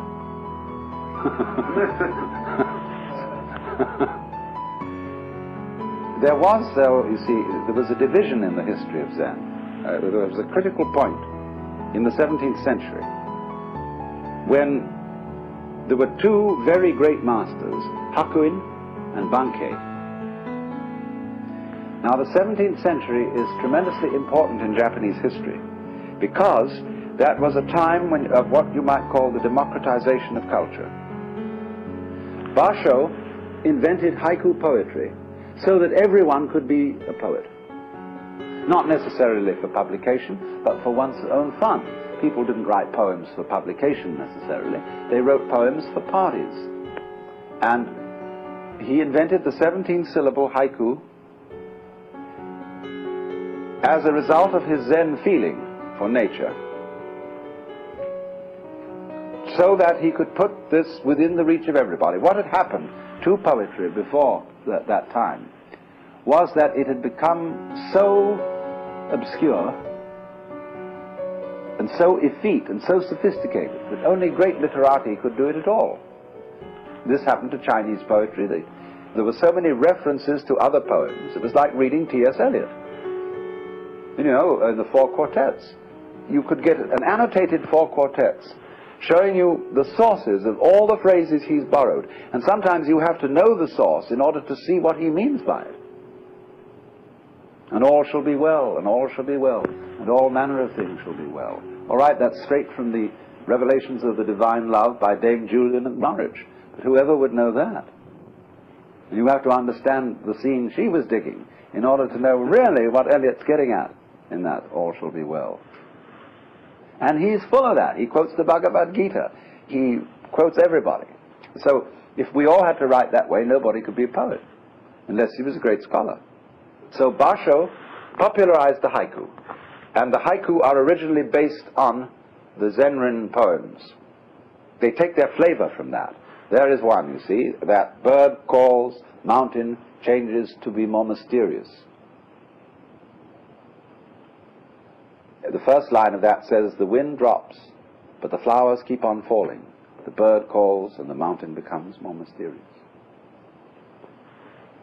And so haiku developed from that kind of short insight, that glimpse of nature. Now, while Basho was taking poetry to the peasants, Bankei was taking Zen to them as well, to the farmers. And he ran his Zen on an entirely different system. He talked mainly about what he called Husho. Husho is the unborn, that which has not yet arisen and which, as a matter of fact, never does arise. And so he said, there is in you the unborn mind which was given to you by your parents. Let me just read you a few quotations from him to show you what sort of a person he was. The mind begotten by and given to each of us by our parents is none other than the Buddha mind, birthless and immaculate, sufficient to manage all that life throws upon us. A proof. Suppose at this very instant, while you face me listening, a crow caws and a sparrow twitters somewhere behind you. Without any intention on your part to distinguish between these sounds, you hear each distinctly. In doing so, you are hearing with the birthless mind, which is yours for all eternity. Well, we are to be in this mind from now on, and our sect will be known as the Buddha Mind Sect. To consider my example of a moment ago once again, if any of you feel you heard the crow and the sparrow intentionally, you are deluding yourselves. For you are listening to me, not to what goes on behind you. In spite of this, there are moments when you hear such sounds distinctly, when you hear with the Buddha mind of non-birth. Nobody here can deny this.